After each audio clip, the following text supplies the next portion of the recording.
ध्यायेत् सर्वविघ्नोपशान्तयेत्।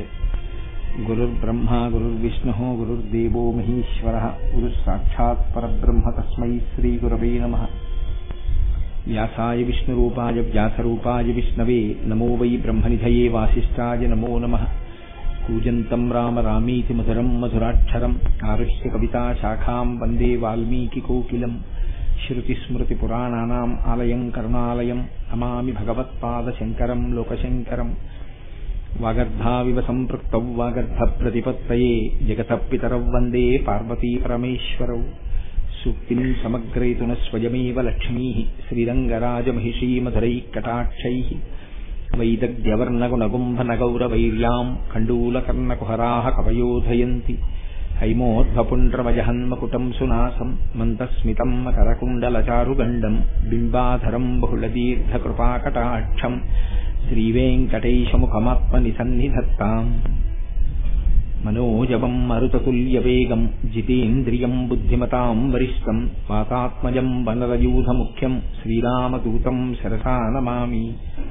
आपदामपहर्तारं दातारं सर्वसम्पदां लोकाभिरामं श्रीरामं भूयो भूयो नमाम्यहम्। सिन्दूरारुणविग्रहां त्रिनयनां माणिक्यमौलिस्फुरत्तारानायकशेखरां स्मितमुखीं आपीनपक्षोरुहां पाणिभ्याम् अलिपूर्णरत्नचषकं रक्तोत्पलं बिभ्रतीं सौम्यां रत्नघटस्थरक्तचरणां ध्यायेत् परादम्बिकाम्।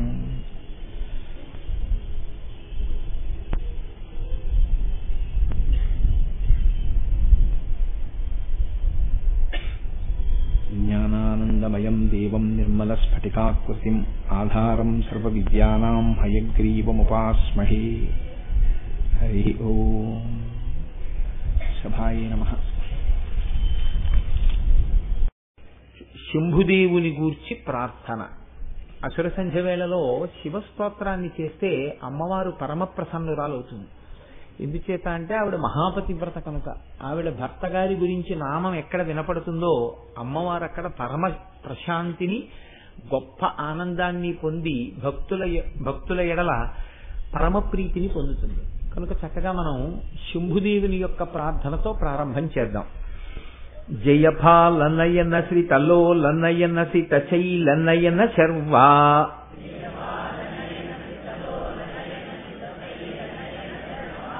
జయ కాల కాల జయ మృత్యు మృత్యు జయ దేవ దేవ శంభో.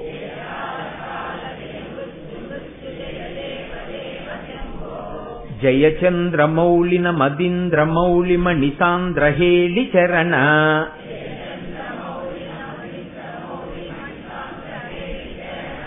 జయ యోగ మార్గజిత రాగ దుర్గము నియాగ భాగ భర్గా.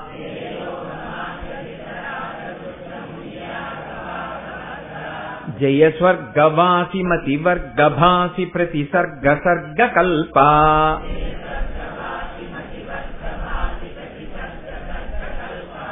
జయ బంధు జీవ సుమ బంధు జీవ సమసాంధ్య రాగ జూట.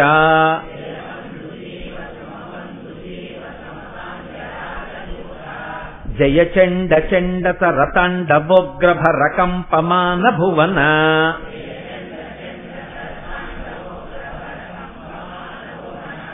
జయ హార హీర ఘన సార సారత రసారదాభ్ర రూపా.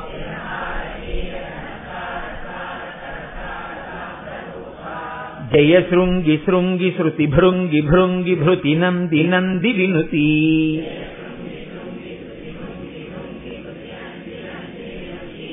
జయ కాల కంఠ కల కంఠ కంఠ సుర సుందరీ స్తుత శ్రీ.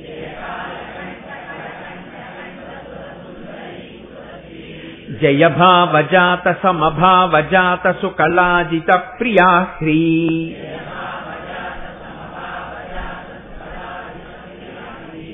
జయ దగ్ధ భావ భవ స్నిగ్ధ భావ భవ ముగ్ధ భావ భవన.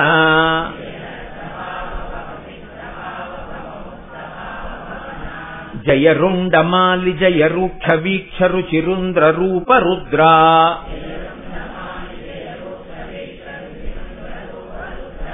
జయ నాసికాగ్రనయనోగ్ర దృష్టి జనితాగ్నిభుగ్న విభవా.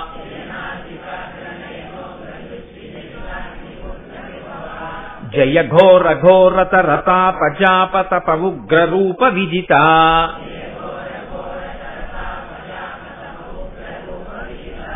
జయ కాంతిమాలి జయ క్రాంతికేలి జయ శాంతిశాలి శూలి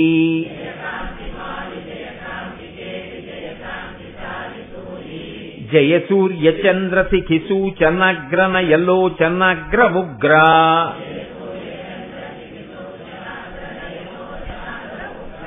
జయ బ్రహ్మ విష్ణు పురుహూత ముఖ్య సురసన్నుతఘ్రియుగ్మ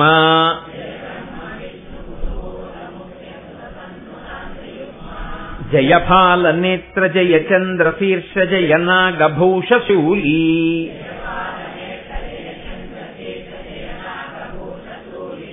జయ కాల కాల జయ మృత్యు మృత్యు జయ దేవ దేవ శంభో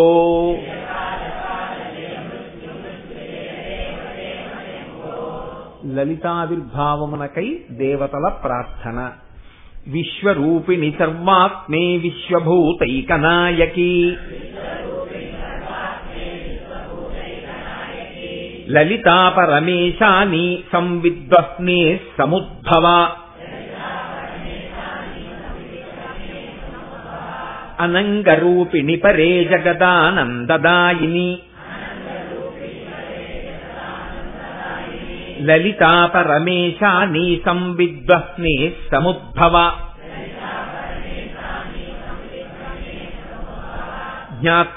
జ్ఞాత్వజ్ఞానజ్ఞేయరూపే మహాజ్ఞాన ప్రకాశిని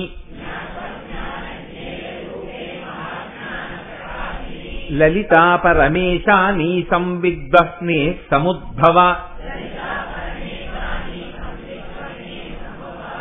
లోక సంహార రసికే కాళికే భద్రకాళికే లలితా పరమేశాని సంవిద్వస్నే సముద్భవ లోక సంత్రాణ రసికే మంగళే సర్వమంగళే లలితా పరమేశాని సంవిద్వస్నే సముద్భవ విశ్వసృష్టి పరాధీనే విశ్వనాథే విశంకటే లలితా పరమేశాని సంవిద్వస్నే సముద్భవ సంవిద్వస్ని హుతాశేషా సృష్టి సంపాదితాకృతే లలితా పరమేశాని సంవిద్వస్నే సముద్భవ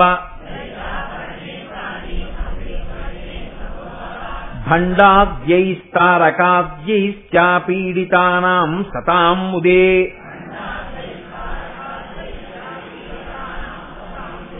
లలితా పరమేశాని సంవిద్వస్నే సముద్భవ సర్వదేవతకృత లలితా స్తోత్రం. ప్రాతుర్బభూవ పరమం తేజ పుంజమనూపమం కోటి సూర్య ప్రతీకాశం చంద్రకోటి సుశీతలం తన్మధ్యమే సముదభూచక్రాకారమనుత్తమం తన్మధ్యమే మహాదేవి ముదయార్క సమప్రభాం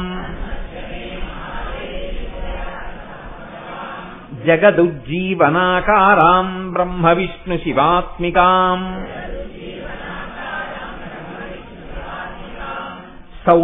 సౌందర్యసారసీమాం తామానందరససాగరాం జపాకుసుమ సంకాశాం దాడిమీ కుసుమాంబరాం సర్వాభరణ సంయుక్తాం శృంగారైకరసాలయాం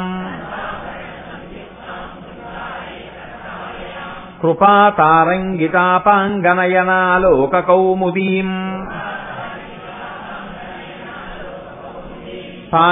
పాశాంకుశేక్షుకోదండ పంచబాణలసత్కరాం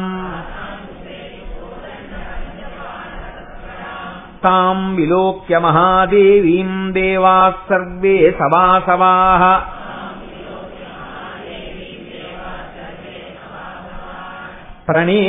ప్రణేముర్ముదితాత్మానో భూయో భూయో కిలాత్మికాం.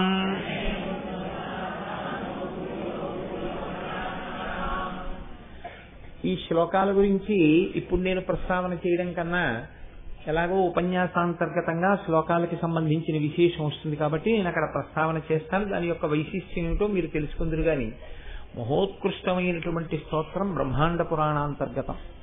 అది ప్రతిరోజు దేవస్థానంలో కూర్చుని అసుర సంధ్య వేళలో ఇంతమందివి కలిసి పారాయణ చేయడం వల్ల, ఇంతమందివి కలిసి చదవడం వల్ల భగవంతుని యొక్క కృపాకటాక్షములు మన యందు ప్రసరించేటటువంటి అవకాశములు పుష్కళముగా ఉంటాయని ఋషిప్రోక్తము కనుక నమ్మి విశ్వాసంతో ప్రతిరోజు అసుర సంధ్య వేళలో వీటిని అనుసంధానం చేసి అందరం కలిసి పఠించిన తరువాత ప్రసంగాన్ని ప్రారంభం చేస్తూ ఉంటాను. ఈసారి ప్రసంగాలలో లలితా సహస్రనామ స్తోత్రమును గూర్చి కొన్ని మాటలు చెప్పుకోవాలి అని చెప్పి అనుకున్నాం. లలితా సహస్రనామ స్తోత్రం మిగిలినటువంటి సహస్రనామ స్తోత్రముల వంటిది కాదు. దానికి ఒక ప్రత్యేకత ఉంటుంది. ఎందుచేత అన్న ప్రశ్నకి ఒక్కటే జవాబు. మిగిలినటువంటి సహస్రనామములలో చాలా సహస్రనామములు వ్యాసప్రోక్తములు. ఒక్క లలితా సహస్రనామ స్తోత్రం మాత్రం వ్యాసప్రోక్తం కాదు, వ్యాసుడు చెప్పినది కాదు. వసిన్యాది దేవతలు చేసినటువంటి స్తోత్రాన్ని వ్యాస భగవానుడు బ్రహ్మాండ పురాణంలో మనకి అందించాడంతే. అది సాక్షాత్తుగా అమ్మవారే అనుగ్రహించి వసిన్యాది దేవతల చేత పలికించింది శక్తినిచ్చి. అందుకని ఇది అమ్మవారే శక్తినిచ్చి పలికించి అమ్మవారే ఫలశ్రుతి చెప్పింది. దానికి ప్రతిరోజు ఈ స్తోత్రాన్ని చదివితే ఏం జరుగుతుంది అన్న విషయాన్ని అమ్మవారు స్వయంగా చెప్పింది. ఎక్కడ చెప్పింది అంటే ఒక పెద్ద దేవతా సభలో చెప్పింది ఆవిడ. అందుకే లలితా సహస్రనామముతో తుల్యమైనటువంటి సహస్రనామ స్తోత్రాన్ని చెప్పడం కష్టము అంటారు పెద్దలు. అందులో ఒక్క అక్షరం కూడా మీరు వెతికి చూద్దామన్నా అనవసరమైనటువంటి అక్షరములు ఏవీ కనపడవు. అవి వసిన్యాది దేవతలు అమ్మవారి అనుగ్రహంతో ఆ స్తోత్రాన్ని చెయ్యడమే దానికి ప్రధానమైన కారణం. అసలు లలితావిర్భావమునకు సంబంధించినంత వరకు మనం గమనించవలసినటువంటి నేపథ్యం ఒకటి ఉంటుంది. భగవంతుడు అపారమైనటువంటి దయాసముద్రుడు, కరుణామూర్తి.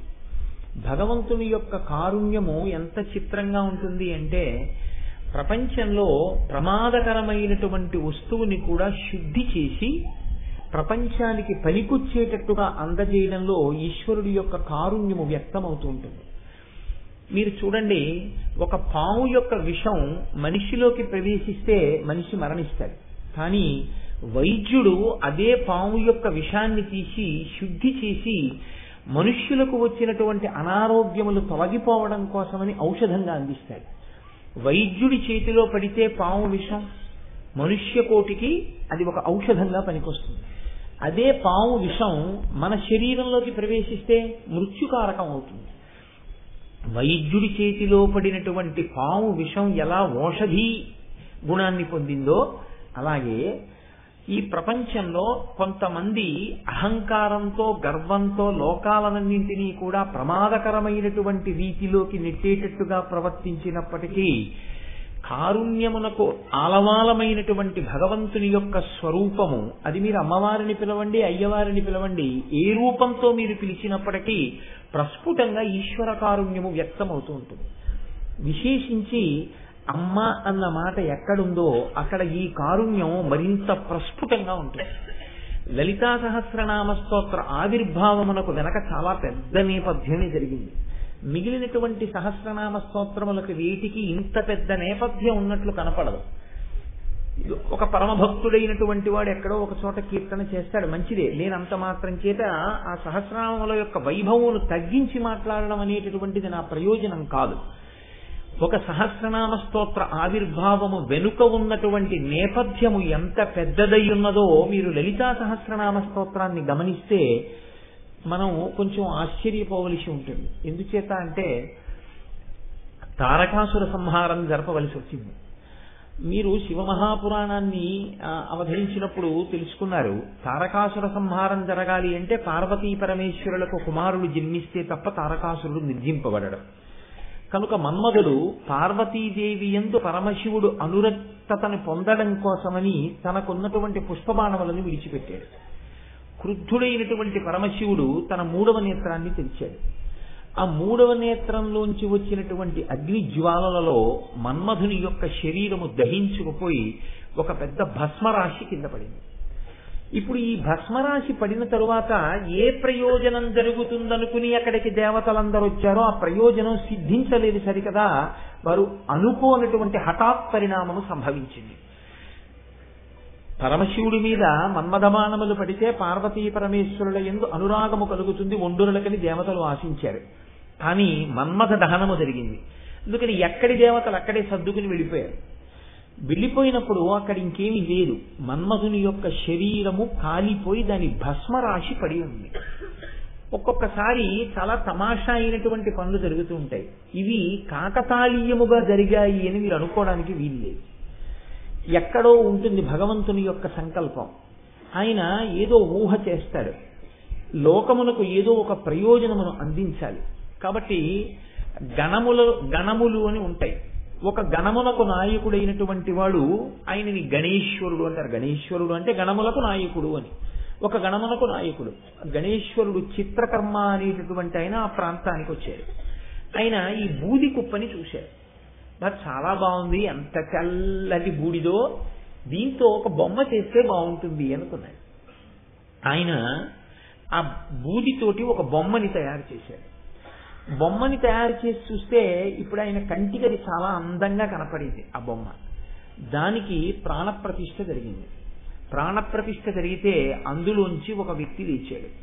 అది పరమశివుడు క్రుద్ధుడై రుద్రమూర్తి అయి తన కన్ను తెరిచినప్పుడు వచ్చినటువంటి అగ్ని జ్వాలల చేత భస్మమైనటువంటి శరీరము యొక్క బూది. అందులోంచి తయారైనటువంటి వ్యక్తి కనుక వ్యగ్రతతో కూడినటువంటి స్వభావంతో ఉన్నాడు. ఇప్పుడు ఆ వ్యక్తిని చూసి చతుర్ముఖ బ్రహ్మగారు అన్నారు, భండ భండ అన్నారు. అంటే ఆయనకి అనుకోకుండానే నామకరణం జరిగింది. భండ భండ అన్నారు. అంటే ఆయన పేరు భండాసురుడు అయ్యాడు. అసురుడు ఆయనకి వెంటనే వచ్చిన పేరు కాదు. బ్రహ్మగారు ఆయన్ని పిలిచినటువంటి మాట భండ అని పిలిచారు. ఇప్పుడు ఈ భండ అసురుడయ్యాడు. అసురుడైతే రాక్షసుడైతే భండాసురుడు అయ్యాడు. ఈయనతో పాటుగా 2 జన్మించారు. వాళ్ళిద్దరిని ఆయన యొక్క సోదరులు అని పిలిచారు. వాళ్ళు విశుక్రుడు, విషంగుడు. వాళ్ళ పేర్లన్నీ అలాగే ఉంటాయి. ఆ తమాషా ఏమిటో మీరు ఎలాగో లలితా సహస్రనామ స్తోత్రానికి వ్యాఖ్యానం వస్తుంది కాబట్టి అప్పుడు ఇందురు గాని నేను ఇప్పుడు నేపథ్యంగా మాత్రమే ఆవిష్కరించే ప్రయత్నం చేస్తాను. ఈ విశుక్రుడు, విషంగుడు అనేటటువంటి సోదరులతో కలిసి భండాసురుడు లోకములనన్నింటినీ బాధ పెట్టడం ప్రారంభించాడు. ఎందుచేత అంటే మనకి ఇటువంటి రౌద్ర ప్రవృత్తితో కూడిన వాడు ఒకడు దొరికాడు. పైగా ఆయనకి భగవంతుని యొక్క అనుగ్రహం కలిగింది. రుద్రుని యొక్క అనుగ్రహం కలిగి వరాన్ని పొందాడు. తన ఎదురుగుండా ఈ బ్రహ్మాండంలో ఎవరైనా నిలబడితే, ఈ బ్రహ్మాండంలోని వారు ఎవరైనా ఆయనకి ఎదురు నిలబడితే వాళ్ళ బలంలో సగం ఆయనకి ఎడుతుంది. కాబట్టి కొన్ని వేల సంవత్సరముల దీర్ఘాయుష్మంతుడు. ఇటువంటి వాడే మనకు కావాలి మన శత్రువులందరితో పోరాటం చెయ్యాలంటే. కాబట్టి ఇప్పుడు రాక్షసులందరూ వచ్చి ఈ భండాసురుణ్ణి నాయకుడిగా మూర్ధాభిషిక్తుణ్ణి చేసేశారు. చేసేసి ఇప్పుడు ఆయనకి విశుక్రుడు, విషంగుడు అనేటటువంటి సోదరులు కూడా బయలుదేరారు. వీళ్ళ ముగ్గురు కలిసి అపారమైనటువంటి శక్తివంతులు. అపారమైన శక్తివంతులు కనుక 2 పనులు చేస్తుంటారు. ఒకటి, తాము భోగం అనుభవిస్తారు. 2, ఆ భోగము వేరొకరు అనుభవిస్తే వాళ్ళు తట్టుకోలేరు. అదే రాక్షస ప్రవృత్తి అంటే. శరీరమునకు బలము ఉన్నప్పుడు ఈశ్వరుణ్ణి చేరుకునేటటువంటి ప్రయత్నం ఎవడు చేస్తున్నాడో వాడికి ఈశ్వర అనుగ్రహం ఉన్నది అని గుర్తు. శరీరంలో బలం ఉండగా అది కేవలము భోగమునకు మాత్రమే వాడుకున్నవాడు ఆపదని గమనించలేకపోతున్నాడు. కాలము వెళ్ళిపోతోందని తెలుసుకోలేకపోతున్నాడు. తాను భోగమునందు లాలసతో ఉండడమే కాకుండా వేరొకడు ఎటువంటి భోగమును అనుభవించకూడదనేటటువంటి దృష్టికోణం కూడా పొంది ఉన్నటువంటి వాడినే రాక్షసుడు అని పిలుస్తారు. కాబట్టి ఇప్పుడు రాక్షసుల యొక్క చిలిమి చేశారు, రాక్షసులకు నాయకులయ్యారు. ఈ భండాసురుడికి 4 భార్యలు, సమ్మోహిని, కుముదిని, చిత్రాంగి, సుందరి. 4 భార్యల్ని చేసుకున్నాడు. పరమ సంతోషంగా కాలం గడుపుతున్నాడు. కాలం గడుపుతుంటే ఒకనాడు విశుక్రుడు, విషంగుడు, భండాసురుడు ఒక చోట సమావేశం అయ్యారు. రాక్షసుల యొక్క ప్రవృత్తి ఎంత గమ్మత్తుగా ఉంటుందో చూడండి. మీరు పురాణములను పరిశీలనం చేస్తే పురాణాలు ఎందుకు పనికొస్తాయండి అనుకుంటారు చాలా మంది. పురాణముల యందు సరి అయినటువంటి దృష్టికోణ ప్రసరణం జరిగితే మీరు ఈ లోకాన్ని అధ్యయనం చేయడం చాలా తేలికైపోతుంది. రాక్షసుల యొక్క ప్రవృత్తి ఎలా ఉంటుందో చూపిస్తున్నారు ఋషి. వీళ్ళు 3 ఒక చోట సమావేశమయ్యారు. సమావేశమై వాళ్ళు అనుకున్నది ఏమిటంటే, మనం ఎలా జన్మించామన్నది పక్కన పెట్టండి, అనుకోకుండా జన్మించేశాం. మనం కూడా అంతే కదండి. ఎక్కడో భండాసురుడు అనుకోకండి. కొంచెం ఈ మాటలు మీరు అన్వయం చేసుకునే ప్రయత్నం చేయండి. మన ప్రయత్నం, మన ప్రయోజనం ఏం లేదు, పుట్టేశాం. కాబట్టి ఎన్ని కష్టాలు పడ్డాం, ఎన్ని జన్మలు ఎత్తి పుట్టాం పక్కన పెట్టేయండి. ఇప్పుడు పుట్టాం కదా, భోగాలను భవిష్యత్తు కూడా వదిలిపోయింది. అంటే భండుడు అంటే ఎక్కడో ఉంటే లలితాదాసులు ఇప్పుడు చెప్పుకోవడం ఎందుకంటే, కాబట్టి ఎక్కడ ఉన్నాడు భండుడు అంటే నా ఎందే ఉన్నాడు. కాబట్టి ఇప్పుడు ఈ భండాసురుడు విశుక్రుడు విషంగుడితో కలిసి అన్నాడు, మనం సుఖాలు అనుభవించాం, మనం భోగాలు అనుభవించామంటే బాగుంది. మనని ఆశ్రయించినటువంటి వాళ్ళు సుఖాలు అనుభవించారు, భోగాలు అనుభవించారు, చాలా బాగుంది. మనకి ఎవరు జయ జయధ్వానం చేస్తారో, ఎవరు మనని ప్రభువుగా అంగీకరించారో, ఎవరు మన మోచేతి కింద నీరు తాగి బతుకుతున్నామని గులాములై ఉన్నారో అటువంటి వాళ్ళు సుఖములు అనుభవిస్తే మనకేం అభ్యంతరం లేదు. అటువంటి వారెవరు? రాక్షసులు. కాబట్టి రాక్షసులను అనుభవించని. కానీ మనని నాయకుడిగా అంగీకరించినటువంటి జాతులు కొన్నున్న ఈ ప్రపంచంలో, ఈ బ్రహ్మాండంలో, అవి యక్ష గంధర్వ కిన్నెర కింపురుష దేవతలతో ప్రారంభించి మనుష్య జాతితో సహా ఎన్నో జాతులున్నాయి. వీళ్ళెందుకు అనుభవించాలి భోగం? మనం అనుభవించామంటే దానికి అర్థం ఉంది. సుఖం అనుభవిస్తాం, వాడెందుకు అనుభవించాలి సుఖం? మీరు చూడండి, ఒక్కొక్కడు తాను సుఖపడతాడు, ఇంకొకడు సుఖపడ్డాన్ని చూడలేడు. మీరు చూడండి, కొంతమంది దగ్గర ఒక గమ్మత్తు ఉంటుంది. తను కూర్చుని ఉంటాడు, వేరొకరిని కూర్చోమని అండం. ఎందుకనంటే లోపల భండు ఉన్నాడు. నేను కూర్చోవచ్చు, ఆయన కూర్చోవడం ఏంటి నా ముందు అంటే కూర్చోమండం. ఎందుకు అనలేడు అంటే కుర్చీ ఖాళీగా అన్నా ఉంచుతాడు తప్ప తన ముందు కూర్చోవడం అంగీకరించలేడు. ఇటువంటి స్థితి భండాసురుడైతే దీన్ని అధిగమించి తన కష్టాన్ని పక్కన పెట్టి అవతల వాళ్ళ యొక్క కష్టం గురించి ఎక్కువ ఆలోచించగలగడం దైవత్వం. అంతే తేడా. చంద్రశేఖర పరమాచార్య స్వామి ఒకరోజు ఆశ్రమం అధికారులు చూస్తే ఒప్పుకునేవారు కాదు. మీరు ఈ వయస్సులో ఇలాగే మాట్లాడుతుంటే మీ ఆరోగ్యం ఏమైపోతుందని బెంగపెట్టుకునేవారు. ఒకరోజు పాపం పీఠం మేనేజర్ గారు ఏదో పని మీద ఎక్కడికో వెళ్ళారు. మంచి అవకాశం దొరికింది అనుకున్నారు పరమాచార్యుల వారు. ఓ గడ్డిమావు దగ్గర కూర్చున్నారు. ఆయన కూర్చునే ప్రదేశాలు కూడా అలాగే ఉంటాయి, ఎందుకంటే అక్కడ ఆవులు తిరుగుతాయి, అందుకని ఆయనకి పరమ ప్రీతి. ఓ గడ్డిమావు దగ్గర కూర్చున్నారు. ఎవరో వెళ్ళి పురాణాల్లో ఉండేటటువంటి విషయాల గురించి మాట్లాడడం మొదలెట్టారు. అంతే, ఆయన పరమ ప్రసన్నులు అయిపోయారు. మాట్లాడేస్తున్నారు. తెల్లవారుజామున 3 అయింది. ఆయనకి 3 అయినట్టు ఆయనకి తెలియదు, కూర్చున్న వాళ్ళకి తెలియదు. పరమాచార్య మాట్లాడడం అంటే మాటలా అండి, అమృతధారాలు. 3 అయింది. తెల్లవారుజాము సమయంలో ఆయన్ని కలుసుకోవడానికి అవుతుందేమో, స్నానం చేసి బయటికి వస్తారు కదా అని ఒక స్త్రీ తన కూతుర్ని తీసుకుని వచ్చి దూరంగా నించుంది. అప్పుడు వచ్చారు పీఠం మేనేజర్ గారు ఎక్కడి నుంచో వచ్చి, స్వామి మీకు ఎన్ని మాటల నుంచి చెప్తున్నామండి, పసిపిల్లాడికి చెప్పినట్టు భగవంతుడి పేరెత్తితే, పురాణం పేరెత్తితే, వేదం పేరెత్తితే, ఉపనిషత్తు పేరెత్తితే అలా మాట్లాడేయడమే. 3 అయింది. పోని పడుకుంటారా వెళ్ళో గంట అనుష్ఠానం. ఎలా ఉంటుంది ఆరోగ్యం? మీరు లేచి వెళ్ళి స్నానం చేసి మీరు ఏమయ్యా ఇంతసేపు మాట్లాడించడానికి మీకు బాధగా లేదు, ఎందుకయ్యా అలా మాట్లాడిస్తారా ఆయన్ని అంటున్నారు. ఆయన అంటున్నారు పరమాచార్యులు వారు, ఈయన లేచి కమండలం పట్టుకుని సత్యదండం పట్టుకుని వెళ్ళబోదామని ఇలా చూశారు. చూసేటప్పటికీ ఒక ఆవిడ అక్కడ నిలబడింది ఈయనతో మాట్లాడడానికి. ఇలా అంటారేమో వద్దామని నించునుంది. పాపం చూశారు కదా, పిలుస్తారేమో అని ఆదుర్దా పడుతోంది. పీఠం మేనేజర్ గారు చూశారు. ఇంకా 3 అవ్వలేదు, అప్పుడే నువ్వు కూడా సిద్ధమైపోయావా? ఇప్పటిదాకా వీళ్ళు అయ్యారు, ఇక అనుష్ఠానం చేసుకున్నామంటే ఇంకా నువ్వా? అన్నారు. అంటే ఆయన అన్నారు, ఏమో నీకు చెప్పడం మర్చిపోయాను, ఒక్కసారి వెళ్ళి దేవాలయం దగ్గర కొద్దిగా విభూతి ఉంటుంది అక్కడ ఒక్కసారి పట్టరా అన్నారు. అంటే మరి స్వామివారి ఆజ్ఞ కాదనకూడదు, గబగబా వెళ్ళారు పీఠం మేనేజర్ గారు. ఆయన గబగబా ఇల్లారా అన్నారు. అని ఏమమ్మా ఎందుకు నిల్చున్నావు చీకట్లో అంతసేపు, ఏమి చెప్పు నీ కారణం? ఆవిడ ఏదో చెప్పింది, ఆయన తీసుకొచ్చారు, ఆ విభూతి ఆవిడకి ఇచ్చేయని వెళ్ళిపోయారు. అంటే తన కష్టం గురించి చూసుకునేటటువంటి లక్షణాన్ని కూడా అధిగమించేసి అవతల వాళ్ళ కష్టం ఒక్కటే ఆలోచించగలిగినటువంటి స్థితికి మహాపురుషులు వెళ్ళిపోతారు. కేవలం తన భోగం తన సుఖం తప్ప ఇతరులు అటువంటి సుఖాన్ని కాని భోగాన్ని కాని అనుభవించకూడదని చూసేటటువంటి వాడు రాక్షస ప్రవృత్తి కలిగిన వాడు. కాబట్టి ఇప్పుడు భండుడికి వచ్చిన ఆలోచన ఏమిటి? మనం భోగం అనుభవిస్తున్నాం, బాగుంది.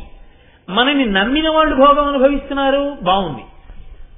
మన నాయకత్వం లేని వాళ్ళు, మనని నాయకుడిగా అంగీకరించని వాళ్ళు ఎందుకు భోగాలు అనుభవించాలి? వాళ్ళు అనుభవించకూడదు. కాబట్టి భోగం అనుభవించకూడదు అంటే ఏం చెయ్యాలి? వాళ్ళు చాలా చమత్కారమైన ఆలోచన చేశారండి. సృష్టిలో బహుశా ఏ రాక్షసులకి రాలేదు ఇటువంటి ఆలోచన. వాళ్ళు అన్నారు, మనం ఒక పని చేద్దాం, సుఖములన్నింటికీ ఆలవాలము ఎక్కడుందో దాన్ని నిర్వీర్యం చేద్దాం. కాబట్టి మనలో భండుడు స్వర్గలోకానికి వెడతాడు, విశుక్రుడు భూలోకానికి వెడతాడు, విషంగుడు రసాతలానికి వెడతాడు. ముగ్గురం స్థూల శరీరాలతో వెళ్ళద్దు, సూక్ష్మ శరీరాలతో వెళదాం. వెళ్ళిన ప్రతి చోట మనం చెయ్యవలసిన పని ఒక్కటే. ఏమిటి ఆ పని అంటే, పురుషులకు పుంసత్వము లేకుండా నశింపజేసేద్దాం. స్త్రీల యందు రసోత్పాదనం లేకుండా, రేతస్సు లేకుండా స్త్రీలను చేసేద్దాం. స్త్రీకి స్త్రీ సహజమైనటువంటి స్థితి ఉండదు, పురుషుడికి పుంసత్వం ఉండదు. ఇప్పుడు స్త్రీ పురుషుల మధ్య భోగీచ్ఛ ఉండదు. స్త్రీ పురుషుల మధ్య భోగీచ్ఛ లేని నాడు, అసలు ఆ సంతోషము అన్నది కొరవడిపోయిన నాడు, మనస్సుని సంతోషంగా ఉంచుకోవడము అనేటటువంటి ప్రయత్నమే లేని నాడు లలిత కళలు నశించిపోతాయి. సంగీతం నింద్ర ఎవరు నృత్యం నింద్రు, ఎవరు చక్కగా ఎక్కడో ఏదో మంచి కార్యం జరుగుతోందంటే వినరు. ప్రతివాడు ఏమైపోతాడంటే నీరసపడిపోతాడు. ఈ నీరసపడిపోతే ఏమైపోతుందంటే ఎక్కడా ఏమీ జరగవు. ఇలా నీరసపడిపోతే కొన్నాళ్ళకి ఏమైపోతుంది? స్త్రీ పురుషుల మధ్య భోగేచ్ఛ లేదు. భోగేచ్ఛ లేదు కాబట్టి ప్రత్యుత్పత్తి లేదు. ప్రత్యుత్పత్తి లేదు కాబట్టి భోగము లేదు, ప్రత్యుత్పత్తి లేదు. కాబట్టి ఆ జాతులు తమంత తాము నశించిపోతాయి. కొన్నాళ్ళకి దేవతలందరూ ఏమైపోతారు? నశించిపోతారు. కొన్నాళ్ళకి మనుష్యులందరూ ఏమైపోతారు? నశించిపోతారు. కొన్నాళ్ళకి జంతులోకం అంతా ఏమైపోతుంది? నశించిపోతుంది. సర్పజాతి ఏమైపోతుంది? నశించిపోతుంది. ఎవరు మిగిలిపోతారు ఈ భోగేచ్ఛతో ఉండి? రాక్షసులు ఒక్కళ్ళే మిగులుతారు.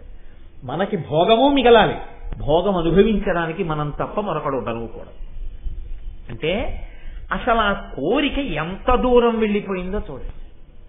ఇప్పుడు వీళ్ళు ముగ్గురు బయలుదేరి సమస్త లోకముల యందుండేటటువంటి అన్ని జాతుల వారి యందు పురుషులకు పుంసత్వం లేకుండా చేశారు. పుంసత్వము లేదు. స్త్రీల యందు రసము రేతస్సు లేదు. అక్కడ మహర్షి ఒక అందమైన మాట అంటారు, రసయేవ పరం బ్రహ్మ రసయేవ పరాగతి రసోహి కాంతిధ పుంసాం రసో రేత ఇతి స్మృత. మనుష్యుల యందు ఈశ్వరానుగ్రహం చేత పెరిగేటటువంటి ఆ వీర్య రేతస్సులే కాంతిగా, స్మృతిగా, ఉత్సాహంగా, ప్రాణశక్తిగా ద్యోతకమవుతూ ఉంటాయి. అవి నశించిపోవడం ప్రారంభిస్తే సమస్త జీవకోటి నీరసపడిపోతుంది. కాబట్టి జీవకోటి అన్ని చోట్ల నీరసపడింది. ఆఖరికి రసాతలంలో ఉండేటటువంటి సర్పజాతులు పడగలెత్తడం కూడా మానేసి, ఎక్కడా లలిత కళలు లేవు, ఎక్కడా కచేరీలు లేవు, ఎక్కడా సంగీతం లేదు, ఎక్కడా నృత్యం లేదు, ఎక్కడా ఏ సభలు లేవు, ఎక్కడా ప్రవచనాలు లేవు, ఎక్కడా హోమాలు లేవు, యజ్ఞాలు లేవు, యాగాలు లేవు. ఏమిటో ఎవరిని చూసినా అలా దిగాలుగా కూర్చుని ఉంటారు. ఒకరిని ఒకరు చూసుకోరు, ఒకరిని ఒకరు చూసి చిరునవ్వులు ఉండవు, ఒకరిని ఒకరు చూసి సంతోషాలు ఉండవు. వీళ్ళు యుద్ధం చేయలేదు. యుద్ధం చెయ్యకుండా లోకమునందు కామ ప్రళయాన్ని సృష్టించాడు భండాసురుడు. ఇది లలితా సహస్రనామ స్తోత్ర ఆవిర్భావమునకు నేపథ్యం. ఇప్పుడు ఎవరికైనా అసలు మనం ఎందుకు ఇలా ఉన్నాం అని ప్రశ్న వేసుకుందామన్న ఉత్సాహం లేదు అసలు. సమస్త జాతులు నీరసపడిపోయాయి, సమస్త లోకాలు నీరసపడిపోయాయి. ప్రత్యుత్పత్తి లేదు, జాతులు నశించిపోవడం ప్రారంభమైపోయింది. అయిపోయి ఎక్కడ మళ్ళీ ఆ జాతులు పెరగకుండా నీరసించిపోతున్నాయి. లోకమంతా రాక్షసగణాలు పెరిగిపోతున్నాయి. ఎక్కడ చూసినా భండాసురుడి నాయకత్వమే వర్ధిల్లుతోంది. ఈ స్థితిలో ఒక చిత్రమైనటువంటి స్థితి ఏర్పడింది. దేవతలు గుర్తించారు ఇదంతా భండాసురుడి వలన జరుగుతోంది. వాడు తన సోదరులతో కలిసి పైకి కనపడకుండా మిగిలినటువంటి రాక్షసులలా యుద్ధం చెయ్యకుండా సూక్ష్మ రూపంతో అన్ని లోకములలో ప్రవేశించి అన్ని జాతుల యొక్క తేజస్సుని పాడి చేస్తున్నాడు.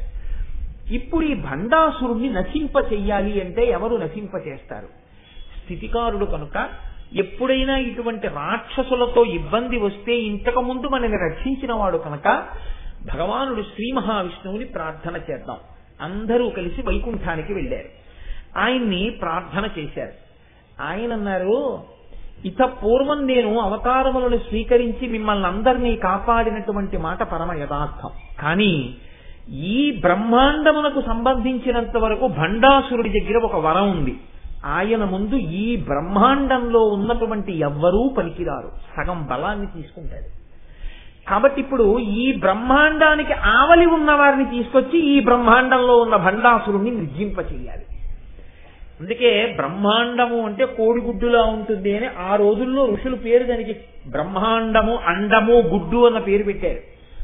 ఆ తర్వాత కాలంలో ఎప్పుడో ఈ మధ్య అదంతా ఓవెల్ షేప్ లో ఉంటుంది, ఇలా ఉంటుంది, గుడ్డులా ఉంటుందని చెప్పారు. కానీ ఎప్పుడు చెప్పిన మాట అండి ఋషులు ఇది. కాబట్టి ఇప్పుడు ఈ బ్రహ్మాండమునకు బయటికి వెళ్ళాలి. మనం వెళ్ళి పిలవాలి దేవతల్ని, ఒక మహానుభావుణ్ణి పిలవాలి, ఒక తల్లిని పిలవాలి, ఆవిడ రావాలి. ఆవిడ వస్తే భండాసురుణ్ణి నిర్జిస్తుంది. ఇప్పుడు మనందరం అసలు బయటికి వెళ్ళడం ఎలాగని అడిగారు. అడిగితే ఒక గొప్ప యజ్ఞం ఒకటి చెయ్యాలి. హిమాలయ పర్వతం మీద కొన్ని 100 ఎకరాలలో ఆ యజ్ఞ ప్రాంగణాన్ని ఏర్పాటు చేయాలి. చాలా గొప్పగా చెప్పారండి. ఇవన్నీ చేస్తే వాడికి తెలియకుండా ఉంటుందా?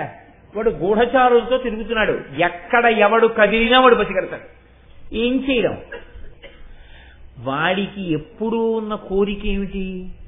ఇతరులు అనుభవించకూడదు, తాను భోగం అనుభవించాలి కదా. కాబట్టి వాడు బాగా భోగం అనుభవించడం కోసమని ఇంతకు ముందు ఎప్పుడూ వాడు కని విని ఎరుగనటువంటి 2 కాంతల్ని నేను సృష్టిస్తాను, అక్కడికి పంపుతాను. వాడు ఆ కాంతలతో రతికేలిలో మునిగి తేలుతూ ఉంటాడు, ఆ సుఖమునందు ఉంటాడు. అప్పుడు మనం నిశ్శబ్దంగా ఎవ్వరికీ తెలియకుండా ఇక్కడ హోమగుండాన్ని నిర్మాణం చేద్దాం పదండని చెప్పి శ్రీ మహావిష్ణువు దేవతలందరినీ వెంట పెట్టుకుని బ్రహ్మాండము యొక్క అంచు దగ్గరికి తీసుకుని వెళ్ళారు. ఇప్పుడు ఈ అంచులోంచి బయటికి వెళ్ళాలి. బ్రహ్మాండం బయటికి వెళ్ళి బ్రహ్మాండం బయట ఉన్న వారిని ఆహ్వానం చెయ్యాలి. అందుకని ఇప్పుడు వీళ్ళు వెళ్ళి ఆ బ్రహ్మాండానికి రంధ్రం చేశారు. రంధ్రం చేసి అంచులోంచి మెల్లిగా రంధ్రంలోంచి బ్రహ్మాండము యొక్క పైభాగమునకు వెళ్ళారు. అవతల భాగానికి వెళ్ళి నిలబడ్డారు. వెళ్ళి నిలబడితే ఏముంటుంది? నత్ర సూర్యోభాతి చంద్రతారకం నేమా విద్యుతోభాతి కుతోయమగ్భి. అటువంటివి ఎన్ని కోట్ల బ్రహ్మాండములు, ఇన్ని బ్రహ్మాండములకు ఎంతమంది అధినాథులు, ఇన్ని బ్రహ్మాండాలున్నాయో ఇలాగా. ఇప్పుడు ఎవరొచ్చి రక్షిస్తారు? ఎవరిని పిలవాలి? వాళ్ళకి అనుమానం వచ్చింది. ఇప్పుడు వాళ్ళన్నారు, మనం పిలుద్దాం.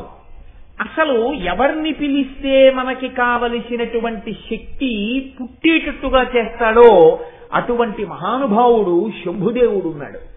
ఆయన్ని మనందరం ఎలుగెత్తి పిలుద్దాం. పిలిస్తే తప్పకుండా పలుకుతాడు. కనుక రండి, అందరూ కలిసి స్తోత్రం చెయ్యండి శంభుదేవుణ్ణి అన్నారు. ఆ శంభుదేవుడి గురించి మీరు చేసినటువంటి ప్రార్థనే మనందరం చేశామే ప్రారంభంలో. అదే దేవతలందరూ పరమశివుణ్ణి ఉద్దేశించి ఆ శంభుదేవుణ్ణి ఉద్దేశించి పిలిచారు. జయపాలనయన శ్రీతలోలనయన సితశైలనయన సర్వా జయకాల కాల జయ మృత్యు మృత్యు జయ దేవ దేవ శంభో. ఇందాక మీరు చదివారు కదా, అదే స్తోత్రాన్ని దేవతలందరూ కలిసి పిలిచారు. పిలిస్తే అందులో మీరు పెద్ద వివరణ చెయ్యవలసిందేముండదు. అందులో పరమశివుని యొక్క గుణములన్నీ ఆవిష్కరింపబడి ఉంటాయి. శంభుదేవుడు అక్కడికి వచ్చాడు.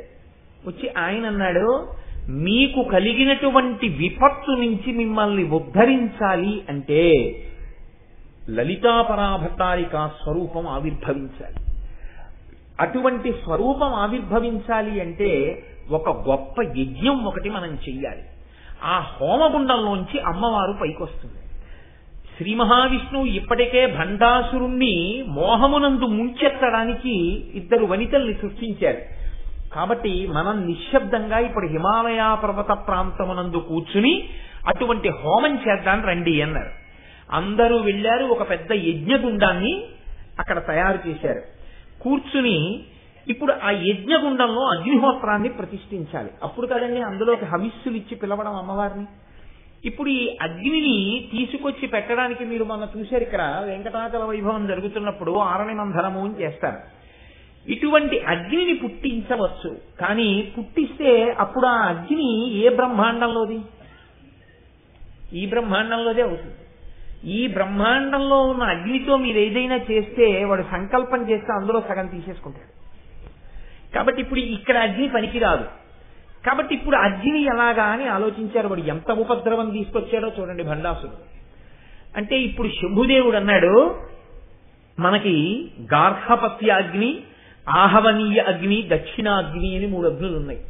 కానీ ఇప్పుడు ఈ 3 అగ్నులతో కుదరదు కనుక నేను చిదగ్ని అనబడేటటువంటి అగ్నిని వాయు రూపంలో బ్రహ్మాండం బయనించి ఆ బ్రహ్మాండమునకు చేయబడిన రంధ్రంలోంచి తీసుకొచ్చిన వాయువుని ఈ హోమగుండంలోకి ప్రవేశపెట్టి అగ్నిని రగలుస్తాను. దాన్ని చిదగ్ని అంటారు. ఇప్పుడు ఈ చిదగ్ని గుండంలో మీరు హవిస్సులు ఇవ్వండి.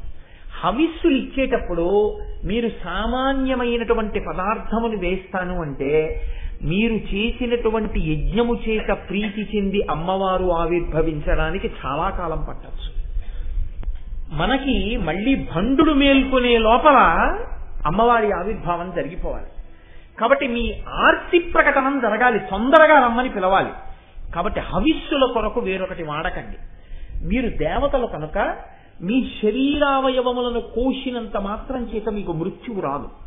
అది ఇతరులైతే శరీరావయవములను కోసేసుకుంటే మృత్యువు పాలైపోతారు. మీకు ఆ భయం లేదు. కాబట్టి మీరు మీ శరీరావయవములను ఖండించి అగ్నిహోత్రంలో వేల్చండి, హవిస్సులుగా ఇవ్వండి. అంటే మీ ఆర్తి ప్రకటనం జరుగుతున్నప్పుడు అప్పుడు అందులోంచి అమ్మవారు ఆవిర్భవిస్తుంది. ఇది దేవతలకు కాబట్టి సరిపోయింది. అలా ఆర్తి ప్రకటనానికి అందరటువంటి పనులు చేయమని కాదు దాని ఉద్దేశం. కాబట్టి ఇప్పుడు హోమగుండంలో దేవతలు తమ యొక్క శరీర ఖండములను తీసి ఆ అగ్నిహోత్రంలో సమర్పించి అమ్మవారిని ప్రార్థన చేశారు. అమ్మా నువ్వు ఆవిర్భవించాలి అని ఆనాడు శంభుదేవుడు అష్టకారికలతో ప్రార్థన చేశాడు.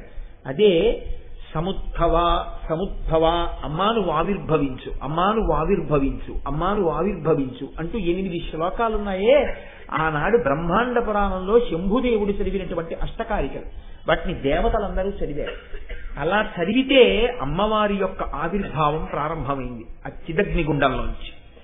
ఇప్పుడు వీళ్ళందరూ అలా హోమం చేస్తూ అలా యజ్ఞములో తమ శరీర ఖండములను వ్రేలుస్తూ అమ్మవారిని ప్రార్థన చేస్తుంటే అమ్మవారి యొక్క అనుగ్రహము కలిగి మాంసనేత్రము చేత చూడడానికి వీలు కానటువంటి పరబ్రహ్మస్వరూపిణి అయినటువంటి అమ్మవారు అందరికీ కనపడేటటువంటి రూపంతో అనేక కోట్ల బ్రహ్మాండములకు నాయకురాలైనటువంటి తల్లి, మణిద్వీపంలో కూర్చుని ఇన్ని బ్రహ్మాండములను శాసించగలిగినటువంటి తల్లి ఈ బ్రహ్మాండంలో హిమాలయ పర్వతాల మీద ఏర్పాటు చేయబడినటువంటి హోమగుండంలోంచి ఆ తల్లి ఆవిర్భవించడం ప్రారంభించింది.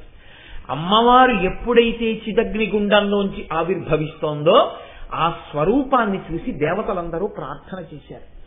అమ్మా ఇది లలితా సహస్రనామ స్తోత్రము దేవతలు చేసినది కాదు. మీరు బాగా జ్ఞాపకం పెట్టుకోండి. ఇందాక మనం చదివేనే స్తోత్రం దేవతలు లలితాదేవిని గూర్చి చేసిన ప్రార్థన.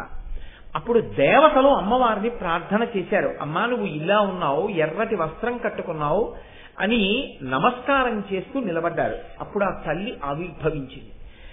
ఆవిర్భవించిన తరువాత ఏం జరిగినది అన్నది మీరు లలితా సహస్రనామ స్తోత్ర పూర్వభాగమునందు వింటారు. ఆవిడ యుద్ధం ఎలా చేసింది, ఆవిడ ఎలా దేవతా సైన్యాల్ని సృష్టి చేసింది, అప్పటికప్పుడు ఆవిడ వారాహిని ఎలా సృష్టించింది, శ్యామలాదేవిని ఎలా సృష్టించింది, 3 ఆవిడ ఏనుగుల్ని ఎలా సృష్టించింది, గుర్రాలను ఎలా సృష్టించింది, బాలాతల్లిని తన బిడ్డని ఎలా సృష్టించింది, తన భర్తని మహాకామేశ్వరుడిగా ఎలా స్వీకరించింది, యుద్ధం ఎలా చేసింది, ఆఖరికి భండాసురుణ్ణి నిర్జించింది, ఆవిడ సంహరించింది. ఇప్పుడు భండాసురుణ్ణి సంహరించిన తరువాత దేవతలందరూ పరమ ప్రసన్నాన్ని పొందారు. ఇక్కడ మీరు గమనించవలసినటువంటి విషయం ఒకటి ఉంటుంది. అమ్మవారు ఆవిర్భవించడానికి కారణం ఏమి, దానికి ఇలా చేస్తే ఆవిర్భవించినది అని చెప్పడానికి ఒక ప్రత్యేకమైనటువంటి శైలి ఏదైనా వాళ్ళు పాటించారని చెప్పడం కుదురుతుందా అంటే, దానికి పెద్దలు అంటారు, ఒక మాట చెప్తారు, ఘృత కాఠిన్యవత్. అంటే నెయ్యి కరిగి ఉంటుంది, కరిగి ఉన్నటువంటి నీటికి ఒక రంగు ఉండదు, ఒక రూపం ఉండదు.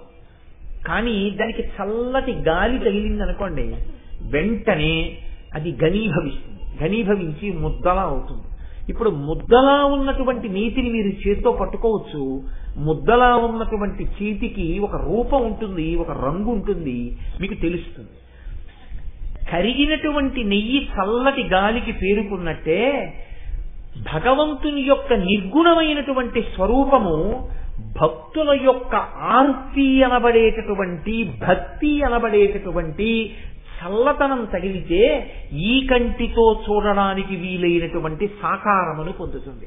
అందుకే అంతటా నిండి నిబిడీకృతమైనటువంటి పరమాత్మ ఒక అవతారమును దాల్చాలి అంటే దానికి ముందు ఒక స్తోత్రం ఉంటుంది, ఒక ప్రార్థన ఉంటుంది.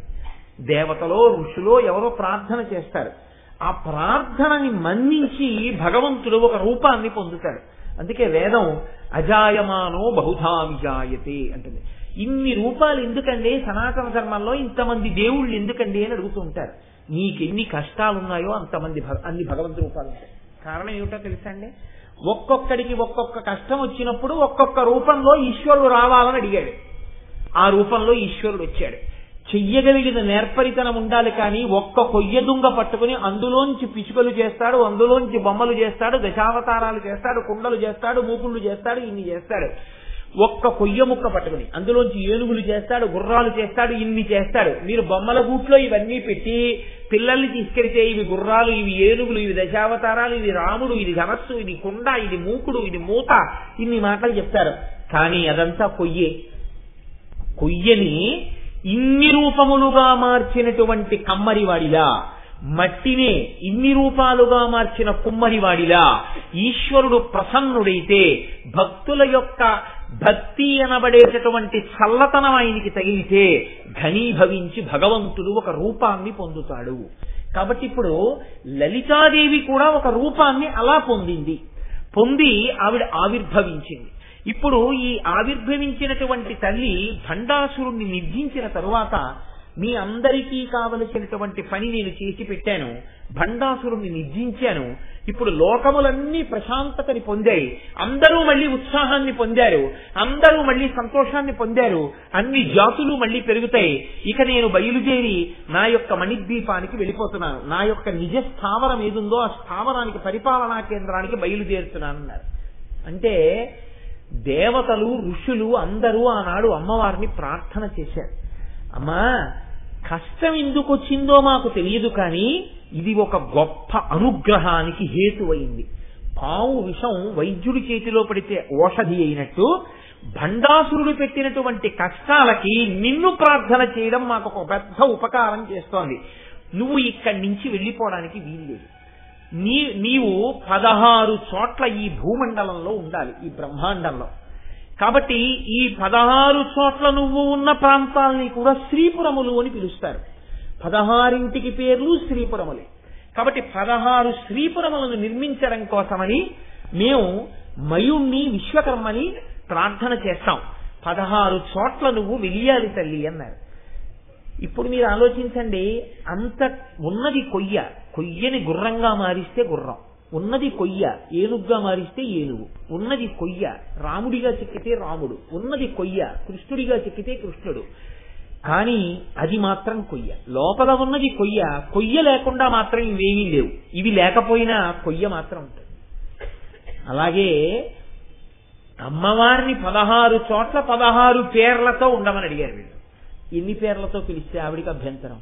మీ ఇష్టం, ఏ పేర్లతో నన్ను ఉండమని కోరుకుంటున్నారు, ఎక్కడెక్కడ ఉండమని కోరుకుంటున్నారు. ఇది భక్తి అంటే. వాళ్ళు అనుగ్రహాన్ని పొంది వదిలిపెట్టలేదు, వాళ్ళు అలా అడిగారు కాబట్టే మనకి లలితా సహస్రం వచ్చింది. వాళ్ళు అన్నారు, నువ్వు 16 చోట్ల నిలబడాలి అన్నారు. ఎక్కడెక్కడా అని అడిగింది తల్లి.